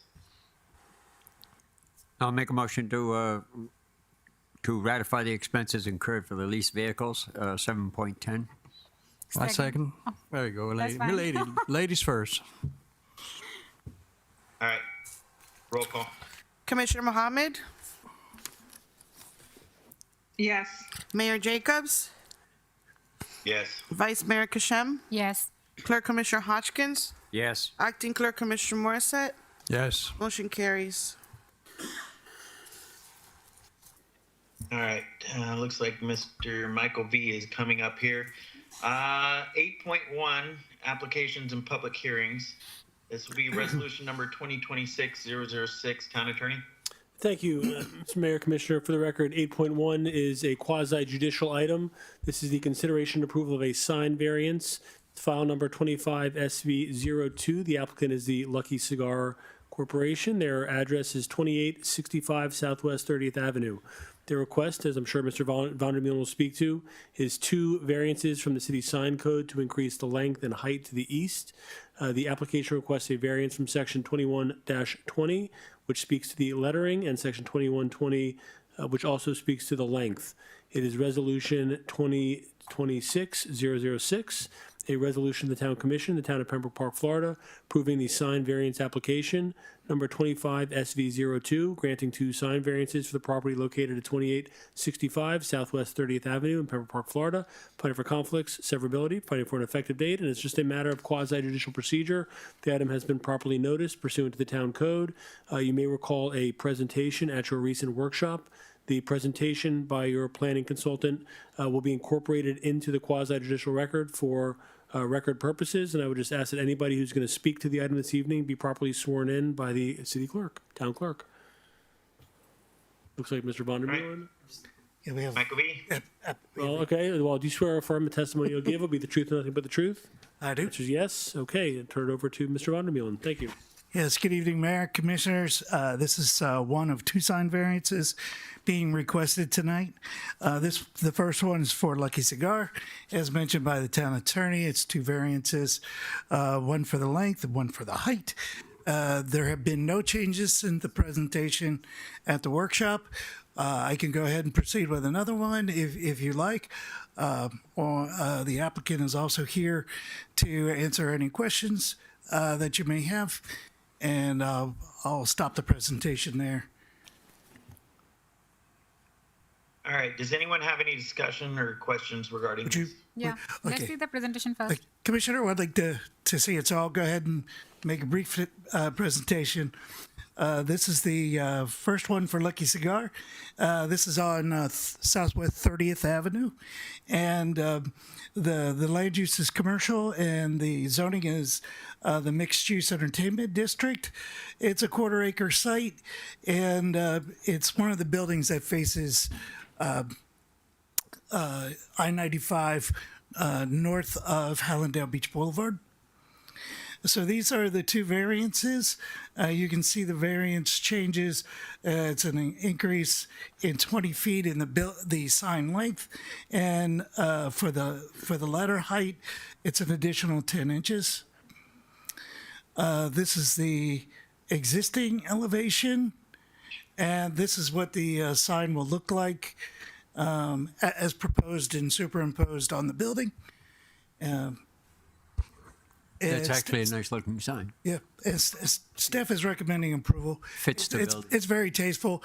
One of the things I forgot to mention is, we are in the process of amending the sign code, and this sign would actually comply with the new code that's being processed through staff, planning and zoning board, and eventually to the commission. I don't have any objections to it. No, Me no either. objections. No discussion. All right, I'll open this up for public comment. Mr. Roach? Nope. Do fine. Anyone else? No cigar.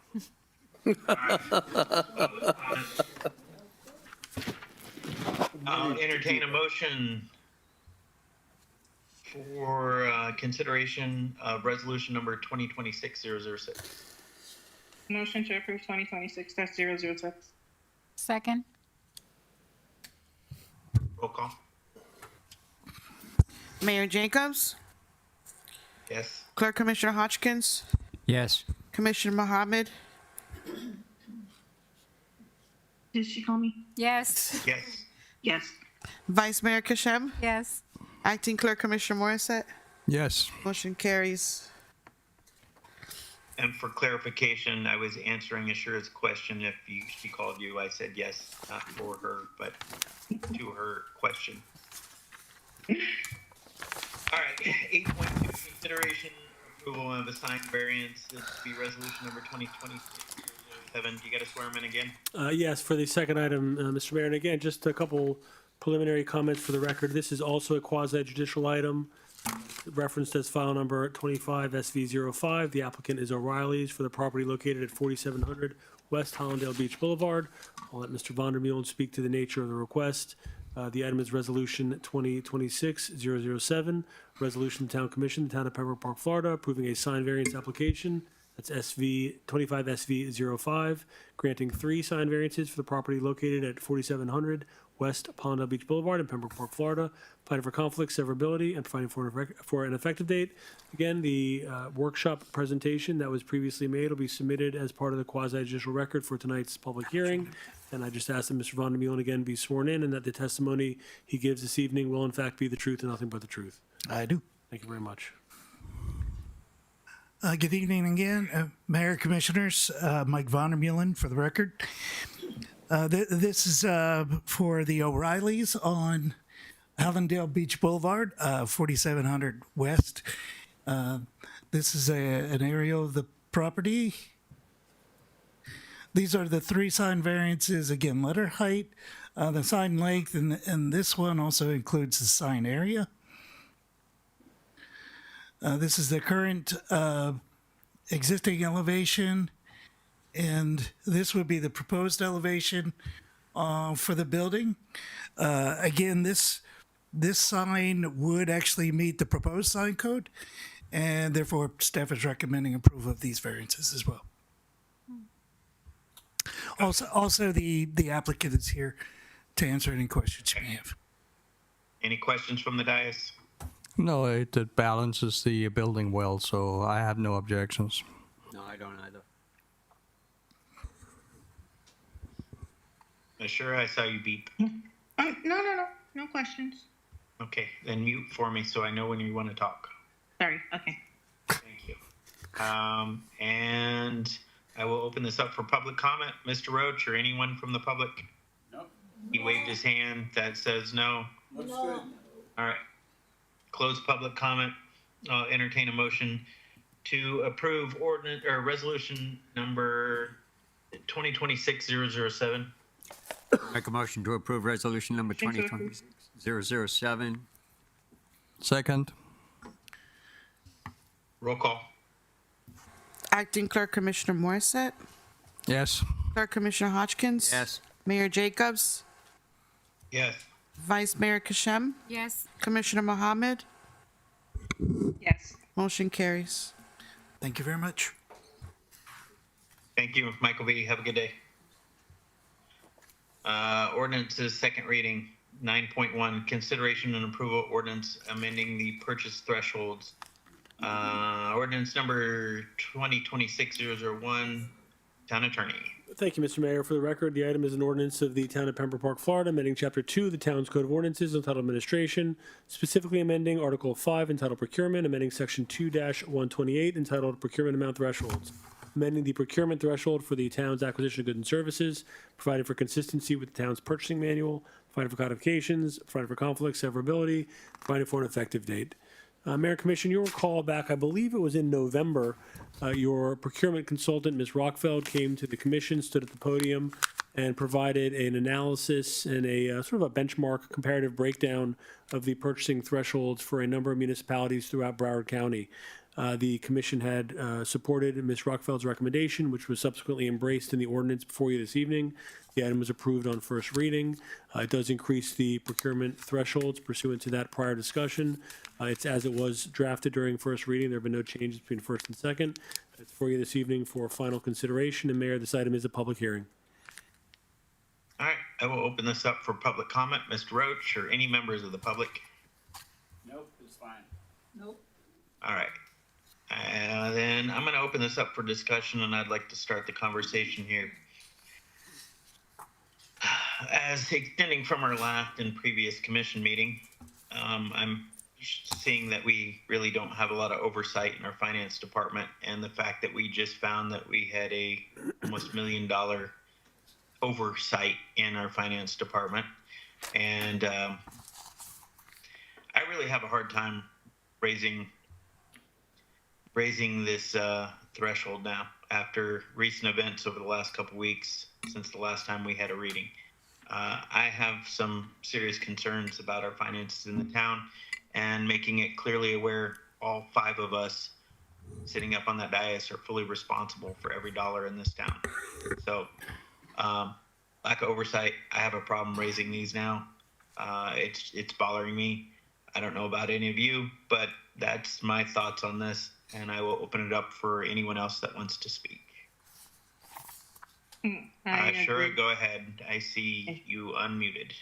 Yes, and you can mark this date because I agree with you as well on this one.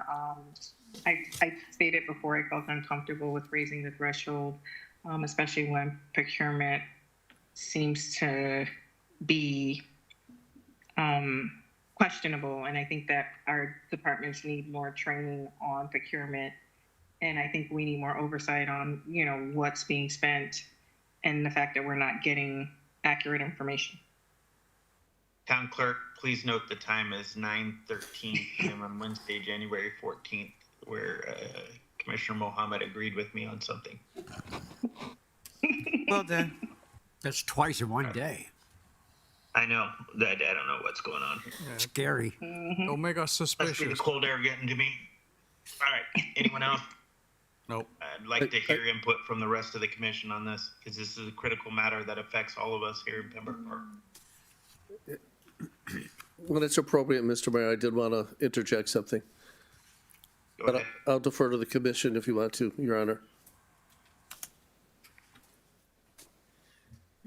Commissioners?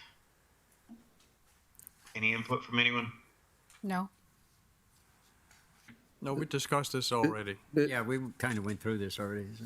Is it Okay. okay to be heard? Yeah, go ahead. Okay, thanks. Yeah, as you know, this was workshopped, and not only was there a presentation by Ms. Rockfeld, but the design of this legislation came also from our procurement officer, which is Stephanie Woodbury. I don't mind having the workshop and the meetings that that Commissioner Mohammed has talked about, but give you an example of how we're handcuffed, for example. We discussed the idea of a program of creating a benefit for our employees related to car wash. And by the way, we've consulted with all 3 car washes in town so that they have an opportunity to participate. But the cost of that is just north of my authority, so I haven't been able to do that. Ms. Rockfeld and Ms. Woodbury, both in their analysis of what is appropriate for the community and for our municipality, made the threshold recommendations, which are, by the way, well below a number of the ones, if you recall the study that Ms. Rockfeld presented. So I guess all I'm saying at this point in time, I'm asking for passage. I understand the mayor's apprehension and what Commissioner Mohammed is saying. We do have this meeting coming up regarding procurement. I think it's scheduled for next Thursday. No, that's on the public records next Thursday. We have to schedule one regarding, are you talking about the purchasing? Yeah. I'm sorry, the P-card purchasing conversation. Right.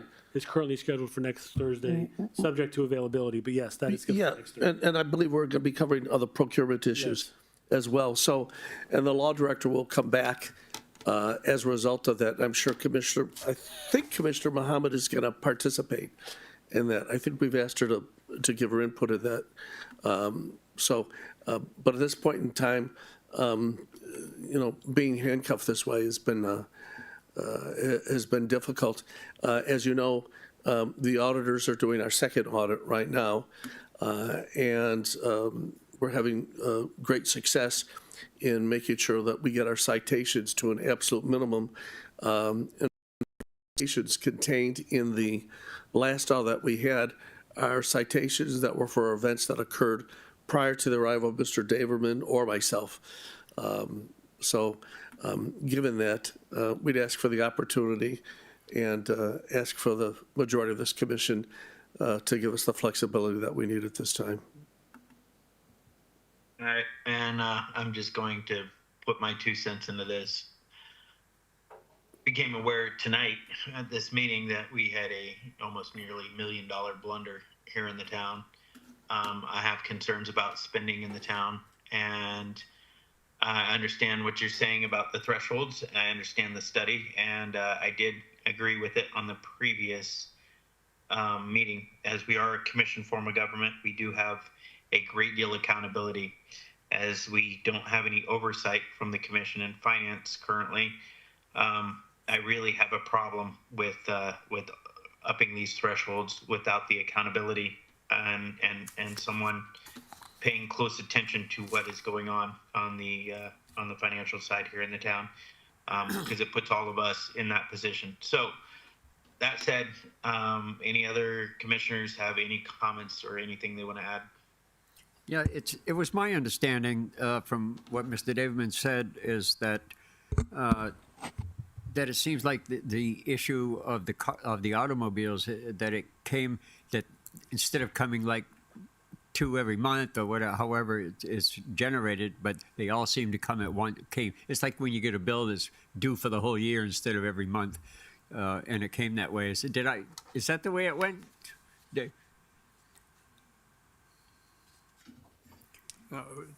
Listen, we already approved the contract with the enterprise. Yes, yeah. But I'm just saying this. It's not. I don't think it's an oversight. I think it's not at all. I think it's the way they build us, right? Well, if I'm understanding, 16 vehicles came up for renewal at the same time or within a very short window. Yeah, how did that happen? But you didn't get the notification?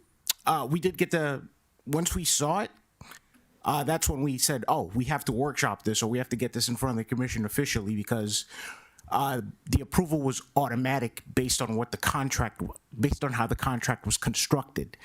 So we would not have had a way to get it to you beforehand because it was an automatic renewal. But because we have a procurement person in place, once we saw the total cost and we modeled it out for the 5-year period, we said, oh, well, this is significant. We should bring it to the commission because it was an automatic renewal. And presumably in previous years, vehicles had been automatically renewed. Do they come all at one time?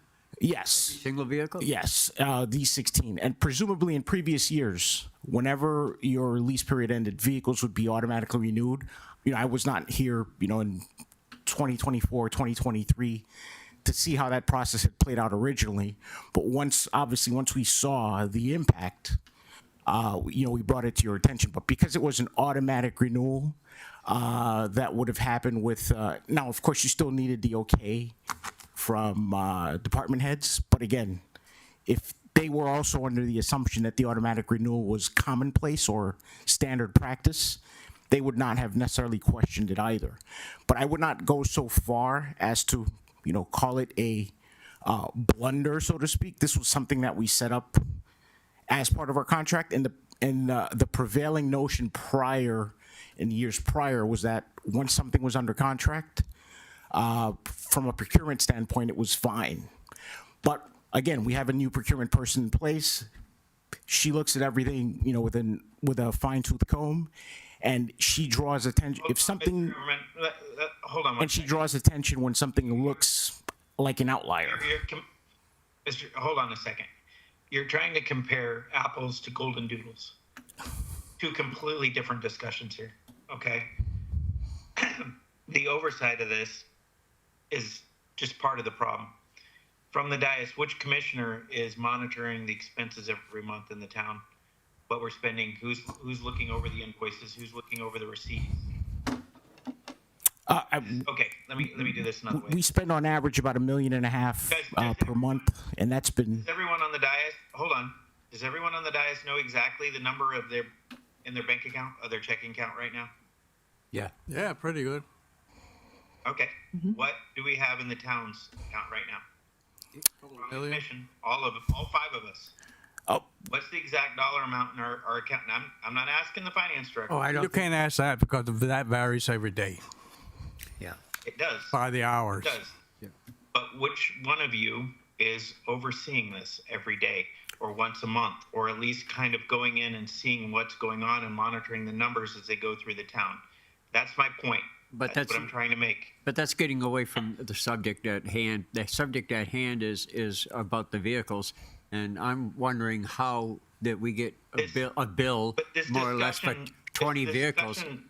20 vehicles all at once. If you look at our enterprise contract on an annual basis. Stop for a minute. Hello. I'm running the meeting still. I don't have a gavel. Apologies. The discussion about cars and vehicles is very different from this procurement discussion we're having on the limits that people have in the town. No one's got $1 million limit here in the town to purchase anything. what we're discussing is the purchasing limits. What someone can purchase without coming through the commission. That's the discussion we're having. So stop trying to mix golden doodles with apples. It doesn't work. They're two complete different discussions. This right here, ordinance number 2020 or 2026-001, is specifically about the limits purchasing thresholds that we have for the P cards for the town, what the manager can purchase, what the directors and department heads can purchase. This has nothing to do with the vehicles and what happened with the vehicles. That discussion ended. It's not part of this discussion. It's completely a whole nother item. So, Morissette, I see your hand up, and Ashura, I see you're unmuted. So I'm assuming that both of you want to speak. Yeah, listen to Go ahead, Eric. Thank you. Regarding the this contract, all we are doing is honoring our contract and paying for it. And then it's because it's a big number, the finance director found it correct to, because it would look suspicious that suddenly a very large amount of money gets paid, but we're just honoring a contract that the commission already approved. The only other thing I'd add. Can you explain to us how the vehicles pertain to the threshold purchasing amounts on ordinance number 2026-001? Commercial contract which contained the renewals. You're the one that brought it up. I don't think you would have about it. Only other thing I'd add is that the contract was. I said we had a financial blunder that happened that none of us were aware of, okay? No, that was brought forward to us. Hold on, that was brought forward to us. That's all I said about it. It doesn't correlate with the discussion we're having over this ordinance. This ordinance is about purchasing power on what limit town staff has to purchase without it coming through the commission. That's the discussion we're having here. We're not talking about vehicles. We're not talking about the nearly $1 million for the lease of the vehicles. We're talking about purchase power. We need to keep the conversation focused on the item that we're actually talking about, because some people are easily confused up here on the dais. So, I had to remind. On purchasing power. Ashura, can you provide information and backup on this one? I know you've dug into this in the past for many years. So the reason that the commission had the limits that they set was so that we could have oversight on what's being spent. We would know what's going on. There wouldn't be absorbent purchases. You know, we're responsible at the end of the day to the taxpayers and, you know, with the tax money that we're receiving. So we need to be able to keep better control on it. And I mean, I agree with you on the point that you had an assistant city manager who basically negotiated $900,000 worth of cars that was negotiated, and he left. This whole car fiasco occurred under Chandler. But this is how many months later that we're now having to ratify a contract for someone that left in, was it March? When did he leave? March. I think. Okay, so from March to now, we don't know that we had $900,000 worth of cars that were purchased and renewed. That's a scary thought. And so you now want to up a limit. And we are a commission form of government. We're not up Pembroke Pines. We're a small community. We're 6,900 people. We need to have better oversight and control over our spending and not give the keys to the kingdom so that people can buy things that just don't make sense. Like, we need to be on top of this and be responsible, fiscally responsible for our residents and to our residents. Permission to speak, sir? I don't think anybody disagree here. But there seems to be some misunderstanding on what's going on. The cars were brought up because it was a big amount, but we are talking about spending limits, and that has nothing to do with the cars because that's a contract we are honoring. So I think we need to go back to the workshop and look at what limits are practical for the city. This is about fiscal responsibility. That is 100% what this item is about. And we already have limits put in place. This ordinance is about increasing those limits. Me personally, I feel very uncomfortable increasing those limits, knowing that there's no oversight in the finance department from this commission, and that we've had some issues just pop up recently. And so I have a problem increasing those limits right now. Mr. Mayor, It's on you guys, you know? Mr. Mayor, can I make a brief suggestion that might help resolve this logjam? Mr. Mayor? Go ahead. Okay. Yeah, I just heard a suggestion from Commissioner Morissette that maybe additional workshopping might make some sense. And I wouldn't have any objection to that. So if there's no objection from the dais, in fact, I think I have the authority under the charter to pull this matter, do I not, Mr.? Yeah, I would only offer that it's been advertised for second reading. Right. So This is the second reading. Yeah, we We need to bring forward. we'd have to start from scratch through the workshop if we brought a new ordinance. But that's right. That would end it right here. We'd have to reintroduce the ordinance. Am I saying that the right way? correct. I mean, now the item could be deferred this evening or tabled this evening, at which point, to the extent that it was going to come back, it would need to be re-advertised for a second reading at some future date. If the intent was to workshop it or have further discussion, that's certainly an option. If the item was voted down, then as the manager indicated, we'd be essentially back to square one with a workshop, first reading, second reading, to the extent the commission wanted to go in that direction. Could we workshop it if it's deferred also? Yes. Oh, okay. You could defer or table the item. First reading has already been approved. And again, then it could be re-advertised for second reading at some later date. And then if I'm going to do this. I'm going to entertain a motion to approve ordinance number, or I'm going to entertain a motion to approve ordinance number 2026-001.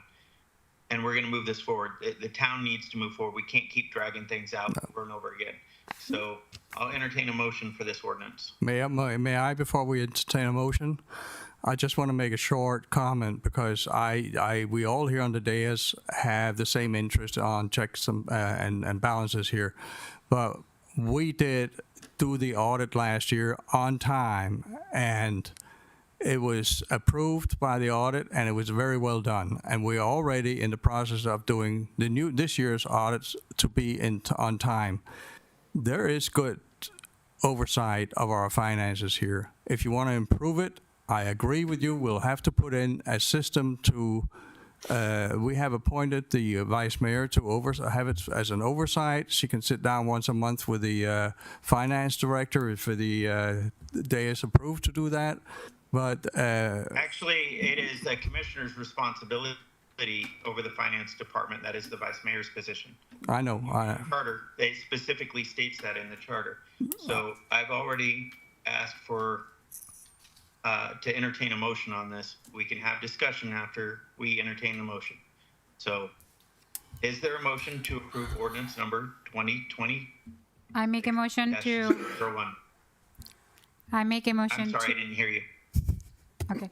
I make a motion to approve ordinance number 2026-001. I'll second. All right, we'll have some discussion now. Go ahead, Eric. no, I believe that it doesn't. I mean, we need to trust but verify. Wasn't that Ronald Reagan that said that? And that's why we have different systems in place to control the finances, and that's where the audit comes in. And to catch anything, or as you suggest, we should have a stronger oversight. I have no problem with that. But that has to be between the vice mayor and the finance director. And I think from her business experiences, she's very good at catching suspicious activity. So I trust the vice mayor in what she's doing. May I be recognized to make a clarifying comment? No, we've already opened for discussion. Okay. So we have a motion on the floor. So, again, I think after the last commission meeting, when I asked 3 basic questions about the finance, and those questions came unanswered, I have grave concerns about oversight in the finance department when it comes to this. So, if there's no more discussion, roll call. Vice Mayor Kashem, No. Commissioner Mohammed, No. Acting Clerk Commissioner Morissette, Yes. Mayor Jacobs, No. Clerk Commissioner Hodgkins. Yes. Motion failed. All right. We pulled item number 9.2. Is that correct? Yes. Correct. All right. That's correct, Mayor. All right. Item number, There's enough first fire reading, going on around ordinance here. 10.1. Ordinance number 2026-003. Town Attorney. Thank you, Mayor. Commissioner, for the record, the item is an ordinance to the Town of Pembroke Park, Florida, amending Chapter 15 of the town's Code of Ordinances entitled Licenses and Business Regulations, specifically amending Article 8 entitled Certificates of Use, amending Section 15-175 entitled Certificate of Use Requirements, providing for an application approval process, providing for codification, conflicts, providing for severability, and providing for an effective date. I know Mr. Lewis isn't here this evening. I could speak just very briefly to the ordinance if I might have a minute. So this is on for first reading. Commissioner will recall last year that an ordinance was approved eliminating the local business tax receipts. The manager had made that recommendation, which the commission supported, I believe it was over the summer. In our code, there was an application process for the LBTRs. When we eliminated BTRs, that application process was eliminated. So the process and manner by which the town had tracked businesses operating in the town essentially went away.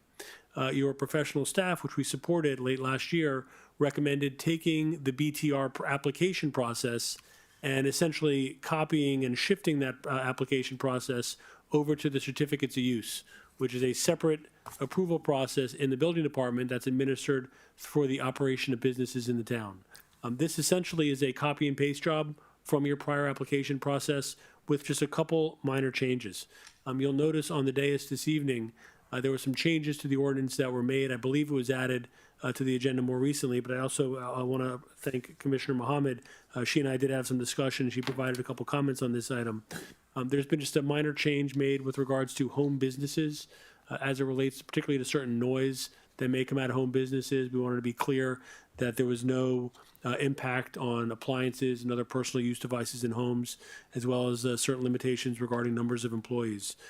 With the exception of those few minor revisions, this is the same application process the town has historically used for BTRs. It would just now apply to conditional use. That's all I have, Mayor. Thank you. All right. I will open this up for public comment. That's first reading, Mayor. Head shaking, no. What's that? It's also first reading, doesn't first require reading. a public hearing. Oh, all right. And no public comment. So, discussion from the commission. None. None. Wasfika, Ashura? No. No. Okay. Then I will entertain a motion to approve ordinance number 2026-003. I'll make a motion to approve ordinance number 2026-003. Second. All right. Roll call. Commissioner Mohammed, Yes. Clerk Commissioner Hodgkins, Yes. Mayor Jacobs, Yes. Vice Mayor Kashem, Yes. Acting Clerk Commissioner Morissette. Yes. Motion carries. All right. We'll go item number new business, 11.1. Motion to approve a contract with Cigna and the Town of Pembroke Park Insurance Agent Compensation. Town Manager Lynch. Thank you. If I may be recognized, Mr. Chairman. Gloria's company is called Evershore, but the work that they do in setting up the healthcare plan for our community is one in which they participate for commission. The document was presented to Mr. Frischman as our HR director with jurisdiction over the healthcare plan administration. And he brought it to my attention, and we merely want this commission to approve the agreement so that Evershore can work on their standard commission basis. And it's an industry standard commission. That's it. Any questions, Ashura? Sorry, no questions. I'll make the motion if you want. All right. Hold on. Let me see if anyone else has questions. I can't hear Bill. I see him talking. No, I don't have any questions. Me neither. I'm well informed by Rosen. All right. Mosfika? No. All right. I will entertain a motion to approve the contract with Cigna and the town of Pembroke Park for insurance agent compensation. I make the motion. I second. Right. First and second, no discussion. Roll call. Clerk Commissioner Hodgkins? Yes. Mayor Jacobs? Yes. Commissioner Mohammed? Yes. Acting Clerk Commissioner Morissette? Yes. Vice Mayor Kashem? Yes. Motion carries. All right. Town attorney reports. Town attorney? Thank you, Mayor Commissioner. I do have just two very quick items this evening, if I might. The Commissioner will recall late last year, late December, we sent a legal memorandum advising the Commission of a change to the county's ethics code that was adopted by the County Commission mid-December. You've heard over the years my office and the League of Cities and others talk about the various gift categories as it relates to the local rules with regards to personal capacity gifts, official capacity gifts, gifts from lobbyists, vendors, and contractors. The County Commission mid-December changed the code and essentially eliminated all of the various requirements, all the various categories as it relates to local gifts. The local ethics code now simply embraces the requirements of state law, Chapter 112, requiring disclosure of any gifts over $100, but there's no longer those three distinct categories. So now the state statutory rules also apply at the county level. There's no separation or distinction between the two. We shared that in the memo last year. Just wanted the record to reflect that update. The other item that I wanted to mention was the Commission recently approved the engagement of the Ackerman Law Firm with regards to the large user agreement with the City of Hollywood. Just a quick update on the efforts as it relates to that matter. The Commission had directed that our office reach out to the City Attorney, our counterpart in Hollywood, to open up some dialogue in an effort to sort of preempt any adversarial action or any further cost incurred primarily as it relates to that discussion. Had a conversation by email with the City Attorney. Again, they were certainly understanding or limitedly understanding of Pembroke Park's position, particularly as it relates to the litigation that was resolved last year with our neighbors to the west, City of Pembroke Pines. We were asked to put together a letter laying out all of our framework for economic damages as it relates to the payment in lieu of taxes, the debt service, and the various components of the large user agreement.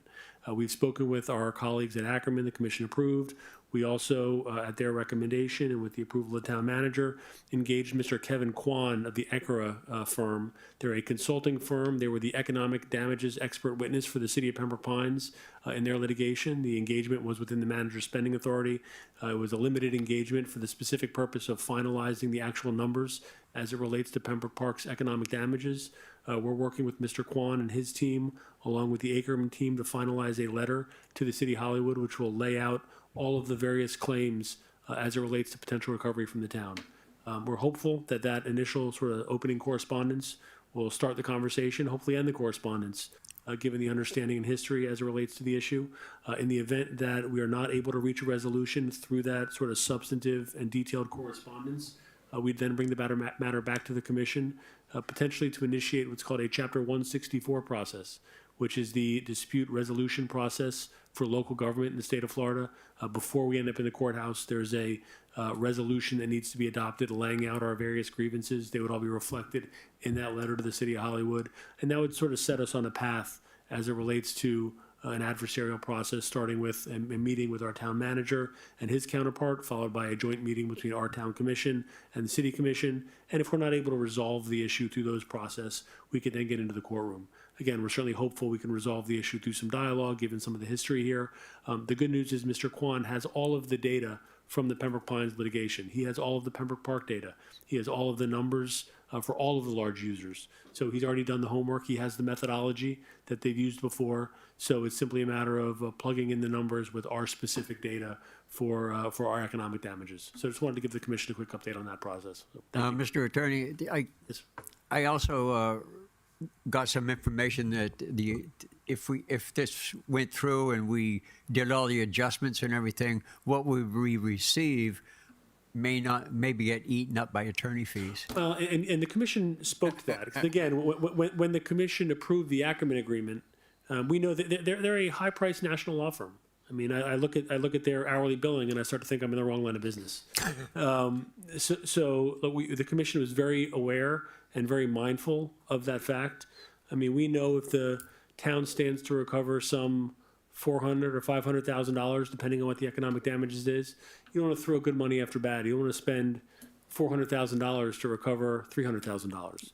I mean, we're certainly aware of that. The commission was very clear on asking us to monitor the fees, bring that back to the commission. This is the first assignment and then the first substantive work that Ackerman is doing. Again, we will continue to update the commission as it relates to those fees, but again, the opening sort of presentation to Hollywood will be relatively limited as it relates to fees. But again, Commissioner, you and your colleagues have been very clear on that point. There is some potential from recovery. There's going to be a cost in that recovery, but we're certainly hopeful that the cost will be minimal as it relates to that final number. Great. Thank you, Commissioner. Me too. Thank you.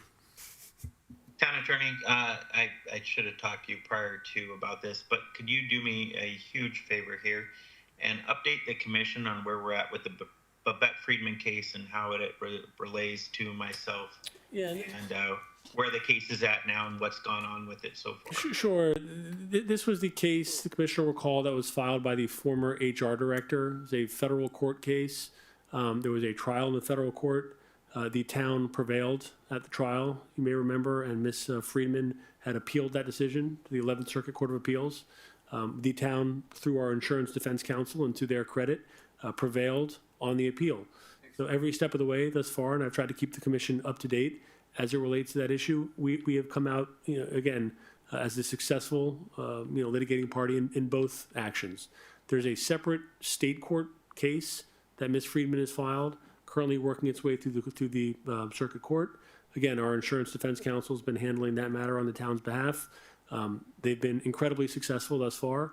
None of the claims that have been raised have been substantiated either against the town as one party plaintiff or Mayor Jacobs, who is separately named as an individual plaintiff in that case.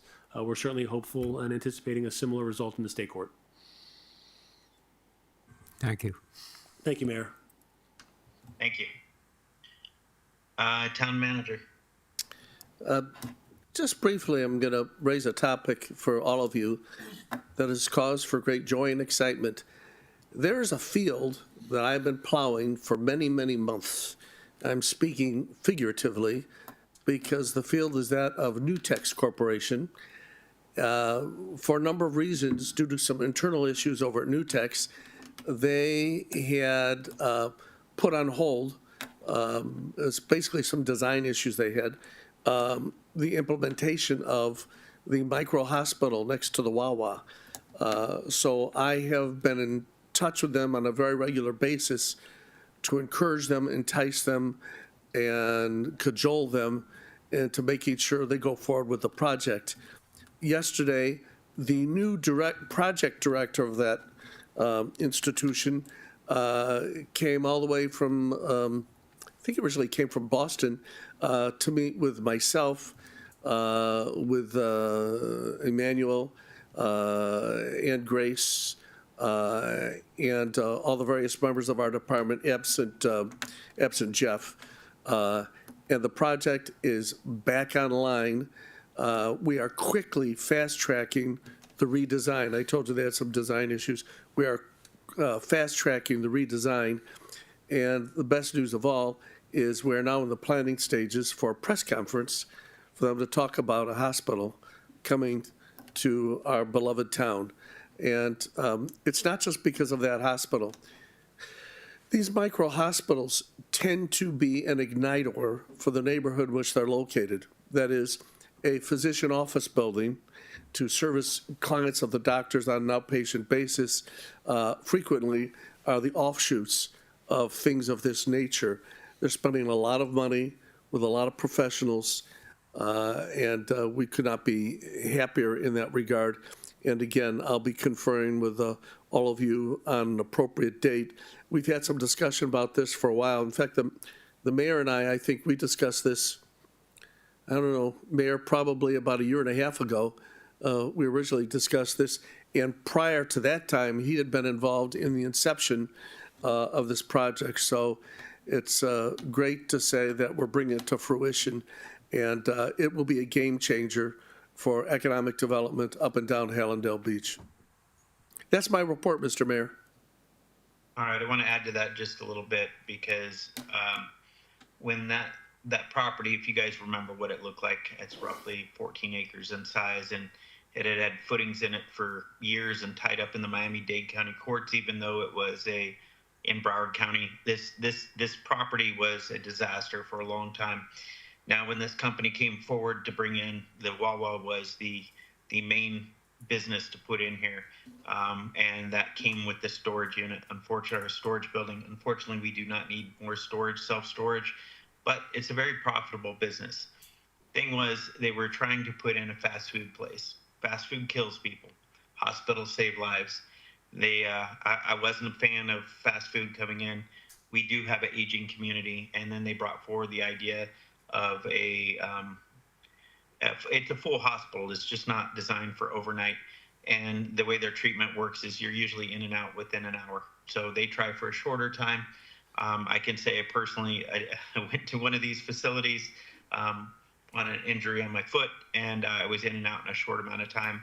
I've since been back to that same facility because their treatment is on par with any emergency room. I am thrilled that the construction's back in place, and as we do have a great deal of seniors in our community, it puts a hospital right in the middle of our town.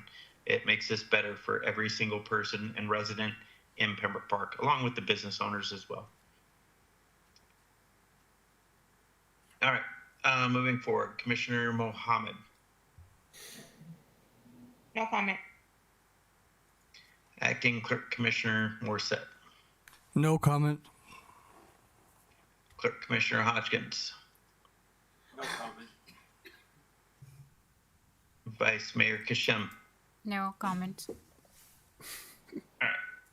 So I prepared a statement for tonight's meeting. After last meeting, I thought it was appropriate. But at this moment right now, I think everything I said at the very last commission meeting was just proven to each and every one of us during this commission meeting. So, Mr. Roach, I think I still see you there. Wave your hand if you're still here. All right, I see you. Okay. So I wrote this. I'm going to read it to everybody here. I want to speak directly to Mr. Roach, the residents and business owners of Pembroke Park and Broward County, plainly without a spin. Recent media attention has focused a single word used during a heated public meeting.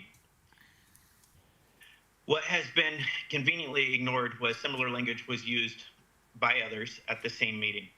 I regret this distraction that this caused, but I will not allow theatrics to replace facts, outcomes. Our community deserves better than selective outrage and smear campaigns aimed at elected officials for holding people accountable. What I do owe is an apology for this.